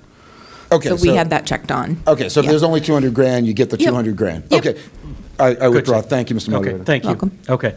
Other comments for warrant article number 4 for discussion amendments? Yes, please. Richard Bovair, Church Street. I think that the previous speaker's idea of putting in the phrase up to actually has merit because voters might think it's $250,000 going out and they might not understand the nuances of DRA. I don't know who does, but I think that adding that clarification that was suggested by the previous speaker actually is a good idea, so I would make that amendment. Do you need to have it in writing? I have it. If you want to second it, I'll make it. I have it here. I'll second. Okay, perfect. So I'll make the motion. Okay, so a motion has been made and properly seconded to amend warrant article number 4 to add in the words, after shall the Deerfield School District vote to raise and appropriate, after that, up to, the words up to, the sum of $250,000 to be placed in the school building repair trust fund for the purpose of school building repair and future replacement at Deerfield Community Schools. So it's been properly moved. It's open for discussion. Thank you, Mr. Moderator. Kevin Verrill, McCarran Road. So yeah, I tend to agree with my friend and neighbor that the clarifying language is informational to the voter to make it clear. This certainly is a worthy cause of investment for the district, and anything that we can do to push it over the finish line, I think is an effort made in good faith. Thank you, Mr. Moderator. Perfect. Thank you. Any further discussion on this amendment, adding the words up to into the warrant language? No further. If you can get your voting cards out, we'll go ahead and take a quick vote here. All those in favor of adding the words up to in the language where it says, shall the Deerfield School District vote to raise and appropriate up to the sum of $250,000, all those in favor of adding that verbiage, please signify by raising your voting card up. Thank you. All those opposed? Perfect. That will pass. So the warrant article has been amended properly to include those words. Any additional amendments or discussions for warrant article number 4 as amended? Seeing none, we'll place warrant article number 4 on the ballot as amended. And just give me a second here.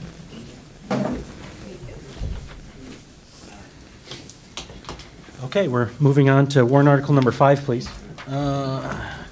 And this one is a petitioned warrant article. And this shall read, and this is Stacy. Stacy, you're here? Yes. Okay, great. I'm going to have you introduce it here in just a moment, please.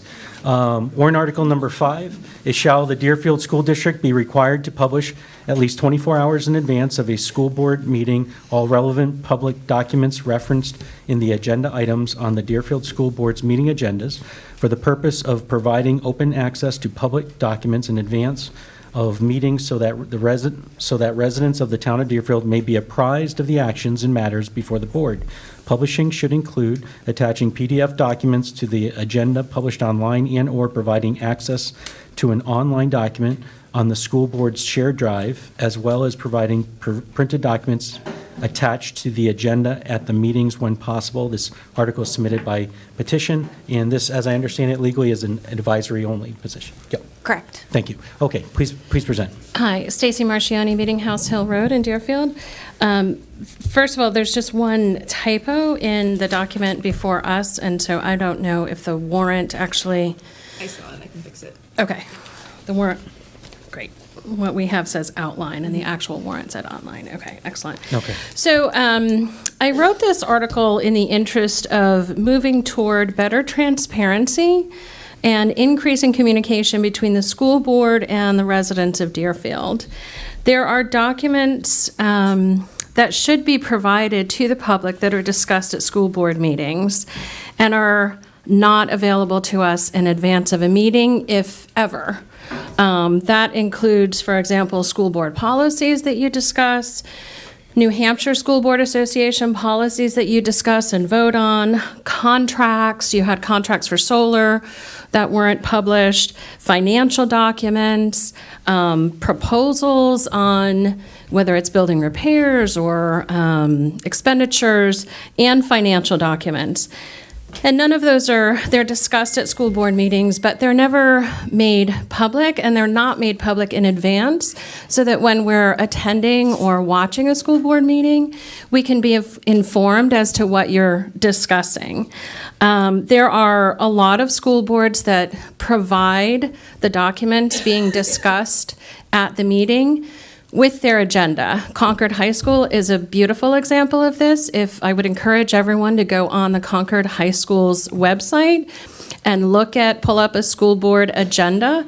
And with that agenda, you will see an entire packet that has all of the documents related to the items that are going to be discussed at that meeting. Many school boards do this, and it really helps to open communication, allow people to be informed as to what you're talking about. It's hard to follow along with the meeting and be in sync and be informed when we don't have these documents in front of us. I listen to the school board meetings if I'm not there every meeting, and I consider myself to be pretty well informed, and I try to stay up on what you're doing, but I have no idea sometimes what you're talking about. And afterward, I have to write to know to Patty. She will attest. I send her a lot of emails with write to knows, and we just shouldn't have to do that. Kendra, you said, you've considered, do we increase our communication budget? There's no cost associated with attaching the documents to the agenda. Publish it online, make copies available at the school board meetings to the extent possible, and help people be informed and stay apprised of what it is that you're doing. There is no political agenda to this. This informs all residents of the town of Deerfield what it is that you're doing. I have requested this multiple times by email, and I just keep getting pushback saying this is not feasible for us. It is very feasible. A lot of school boards do it, and in the interest of building better transparency, openness, and communication, I put this article together that is kind of really requiring that you do this because you've pushed back so hard on not doing it. So I hope that this will pass, and I thank you. Thank you. This document says outline, and it should say online. On the words agenda published online. Okay, I'm not sure that's on there. It says online on my copy. Okay, great. Further comments or amendments to warrant article number 5, please? Greg Whitmore, North Road. So I attend a lot of school board meetings, and I typically have a lot to say at them. Transparency is certainly lacking. I 100% support this article. This is pretty common practice in many districts around the state, and I see absolutely no reason why we would not provide this to our citizens so they can be better informed about the discussions going on and the decisions being made, and allow them to participate in a much more efficient manner. Thank you. Any additional comments for Moderator? Oh, sorry. Yeah, please. I for one, appreciate the information from previous speakers about the reasoning for this, and also information about the Concord School Board. I would love to hear more about other school boards. I would have a question about, just as a comparison, Concord School Board, is there information about how the Co-Brown Board provides this sort of transparency and inclusion for the sort of parents or the community members? I would be interested in that. Next speaker. Thank you, Mr. Moderator. Kevin Verville, McCarran Road. So I'm going to echo what's been said. So you could argue that this is not a cost-free thing, right? Because somebody actually has to collate those electronic documents. But the reference you always hear in school boards is it's on the drive. So you got it. It's on the drive, or whatever you guys refer to it, right? So most of this stuff is already digitized. I would contend that attaching this to the agenda will cost less money, less heartache for whoever replaces our fantastic superintendent, who I'm still very angry with because she's retiring from us. I appreciate your years of service. Because that's what we have to do, right? We have to write to know to request. And so if you've got a half a dozen people write to knowing the same stuff, but over different periods of time, it's creating work for our superintendent or whoever she chooses to delegate it to when they could be doing other more important things. And so I have to look at an agenda and I see policies, and all I have is the title. All I have is the title. So I have no idea what you guys are talking about, because you don't even read your proposed policies out loud, right? You discuss it, but we don't know the language. So we have to write to know that kind of stuff. And that's really tough. Of all the public bodies that should be the most transparent and the most easy to work with, the one where trust is so critical, is our public school system, because the vast majority of families have to send their children into the public school. And public schools should do anything and everything they can do to be the most open, the most transparent, and the most cooperative with their constituents. And so I think this is an excellent idea.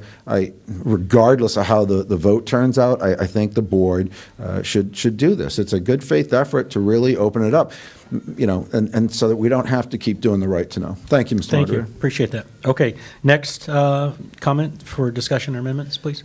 Stacy Marchioni, Meeting House Hill Road. I just wanted to add that most of these documents are digitized and available already because the superintendent or the school board chair are sharing them amongst the school board members. So the school board members are told that they can find them in the drive. So they're already digitized. Then you just have to literally drag it over to a folder that's on the drive for the public.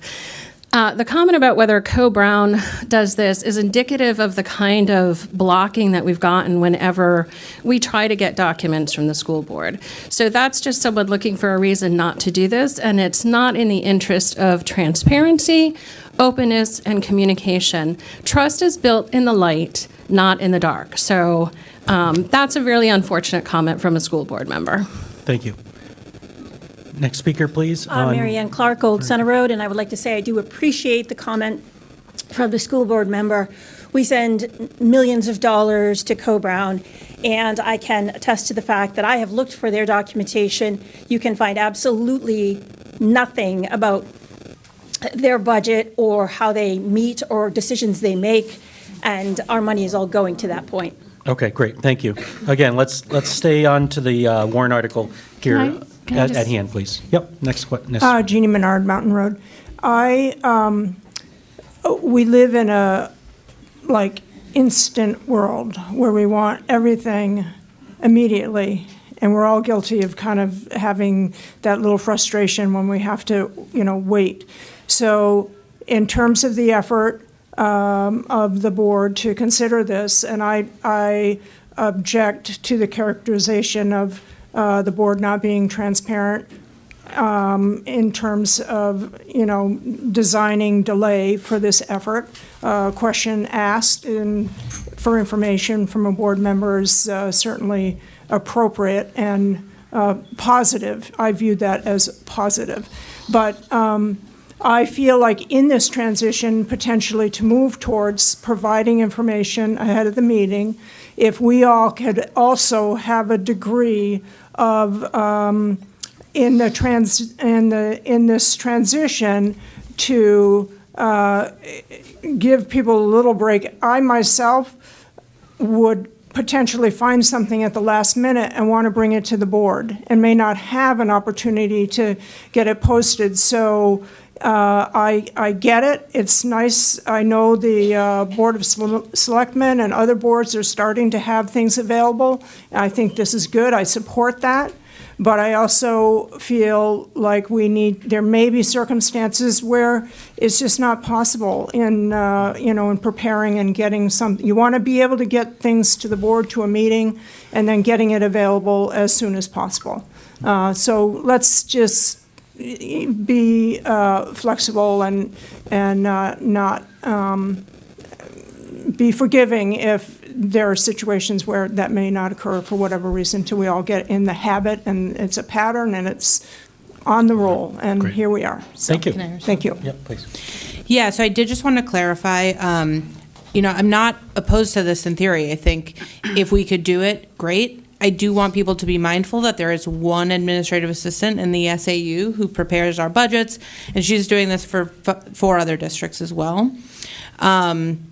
There are often times that the board is getting documents at a meeting from someone presenting or from the superintendent. Those are not considered public documents until the board has received them, either digitally or in hand. So I don't disagree. I think it would be fine for people to have information in advance, and I think we can certainly move toward that. But there will always be situations where the board has access to something that the people sitting in the room may not have access to at the exact same moment. Thank you. Can I say something too? Sorry, sure. Yep. I just want to mention that, I mean, we had a board meeting where we voted on this, and we voted that we did want to do this, to move toward this direction. So this isn't something that we're trying not to do. But it is difficult. It is hard, just as Kendra just said. The other thing is, if we have information that deals with special ed students, we're not allowed to share that. So we might be talking about something. For instance, I went to a Co-Brown meeting. I had a report. I brought the report back to the school board members, but we could not make that public because there was information in there about special ed students, and the number was so low that people could identify those students. We're not allowed to do that. If we have RFPs and we're looking at a bunch of different RFPs for a particular job, that is not public information. So people do need to understand that we can't always give it, but I do want to know that we have definitely made a decision within the school board that we are trying to do this and trying to get that information out there for people. Great, thank you. Next speaker, please. Hi, April Purrington, Middle Road. I just want to remind folks in town, if you're not thinking about this and you're not aware of it, that our school board members are all volunteers. It's an incredible commitment of time and energy. I've known and cared about a lot of school board members over the years, and most people probably don't see the emotional depth of what people are giving of themselves. These are people with jobs and families.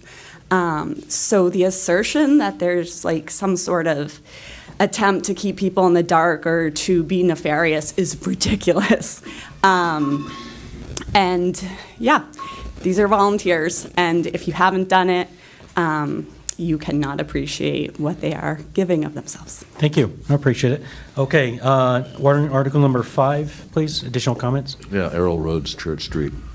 A previous speaker, I think, may have talked about the board members being volunteers, but I don't think the SAU members are volunteers. And a lot of the information is information that comes from the SAU. I support this. I'm sort of in the business of putting information out there, and I think it'd be a good thing to do. Is this something that the board would consider, having voted on it, supporting publicly? I mean, I think we have in a board meeting. We've already, said that we endeavored to create this. I think at the time that we talked about it a few months ago, we just were onboarding a new administrative assistant. So we were like, we will work on getting there. She was starting, I think, the following week. So we didn't want to. So there's a plan essentially to do this kind of thing? Yes. Because I do know that there is a history of requests of 91A requests, information from the SAU that is often frustrating. It's not a volunteer issue, it's a information provision issue. So the more that can be opened up, I think if this will do that, it would be a good thing. Thank you. Thank you. Okay, next speaker on warrant article number 5, please. Discussion. Marjorie Whitmore, North Road.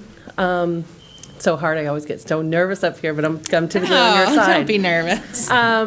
So I just want to say, over my years in working in public education, every SAU that I've worked for, if we had a school board meeting on Wednesday, the agenda and packet went out on the Friday before.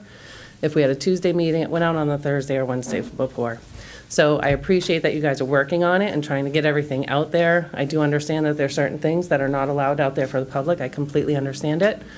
But I do think that more information just needs to get out there. I went to a budget committee meeting last year, and the information I brought to the meeting was completely changed by the time I got to the meeting. So the information I wanted to talk to about, I couldn't talk to about because it had already changed.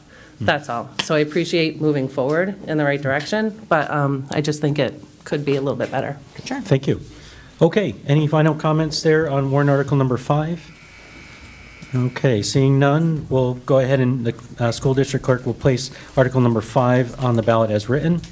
Warrant article number 6, again, this is a petitioned warrant article, and Stacy will have you introduce this in a moment here. So warrant article 6 reads, shall the voters of the Deerfield School District within school administrative unit number 53 adopt the provisions of RSA 194-C colon 9B to allow for the insertion of the school administrative unit budget as a separate warrant article at annual school district meetings. This article is submitted by petition. This is also advisory only, due to all five districts have to have it on the warrant at the exact same time and all pass.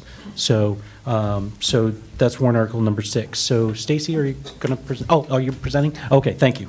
Okay, Mr. Verville, please. Yeah, thank you, Mr. Moderator. Kevin Verville, McCarran Road. And that is actually factually correct, and Cool. the question has to be put on all 5 member towns of the SAU in the same year, and all 5 towns have to pass it. So really, this year is more of a temperature-taking exercise, I guess, because some of the other communities, maybe all 4 failed. Do you know if it got on any? It was on Allenstown last year and it failed. But does any other district have it this year? No. So it was only Allenstown last year, so this is our turn. So in 3 more years, we'll probably hear once from each town, I guess. So what, just for point of information, what this question is asking is, should the SAU budget, right, so we contribute as a member to the SAU, and there's a formula to determine what each town contributes to the SAU. And if all 5 towns passed this at the same time, it would essentially make the SAU budget to be like the school district budget as well as our municipal budget, in that you would have a proposed budget and you would have a default budget. The default budget would be calculated the same way all default budgets are calculated. Right now, the way it operates is the SAU comes up with a budget.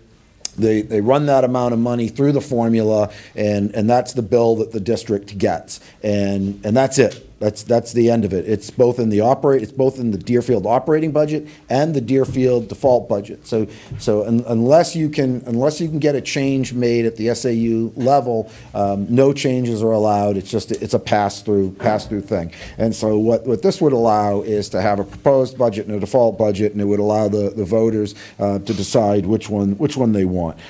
Personally, I think that's a good idea. I certainly advocate for this.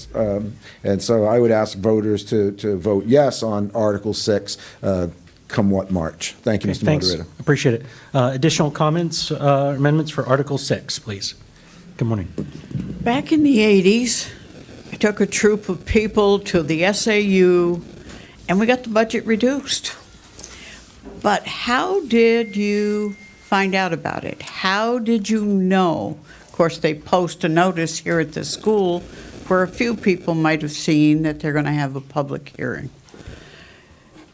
This is something that has irritated me for 50 years. This is a budget you can't reduce here. The only place it can be reduced is if you attend the SAU meeting where they have the public hearing. That's when they take all the school board members out to dinner and then have the meeting. I don't get dinner. Well, they did. They did that. Maybe they don't do it anymore, but they used to take every school board from every town out to dinner. I'm sorry you don't get the same advantage. That was to get them to attend, so maybe that's why. Anyways, and I don't mind paying for dinner for people who are elected and work the job. That's a little expense. What I'm trying to get at is basically this is money we have to pay that is done way before this meeting, because the SAU has that hearing back in November, December? October now, wow. And that's when you get to speak on the SAU budget. That's the only time. And I bet you don't have 5 public people there. The only people are there that are the school board members. So I support this article. I support that SAU budget should be printed in our town school report, just the same as every other dollar we spend has to be put in the budgets. People need to know how much this has changed over the years. How many employees have been added? We have the same number of schools, But I believe last year we added an assistant finance officer In accountant. In accountant? in accounting. In accountant. An accountant. Okay. An accountant. You just got to pull the We've microphone down. we've added assistant superintendent since I started, but I don't have any information on how many students have been added or how many teachers have been added. So I think that's something that should be printed in Thank you. our information too. Okay. But again, that information should be printed a month ahead of time. Okay, appreciate that. Thank you. Next speaker, please, on warrant Article 6. Yeah, thank you, Mr. Moderator. Kevin Verval, McCarran Road. So all that stuff is actually a public document, and it is available. You have to go hunting for it, but it is there. But the real reason I came back is we have to be very careful about language. So I understand that there are some people that their only focus is to cut budgets, but that is not the purpose of this article. That is not the purpose. And I'll give you a case in point, right? So last year, we rejected the school district budget, and we opted for the default budget.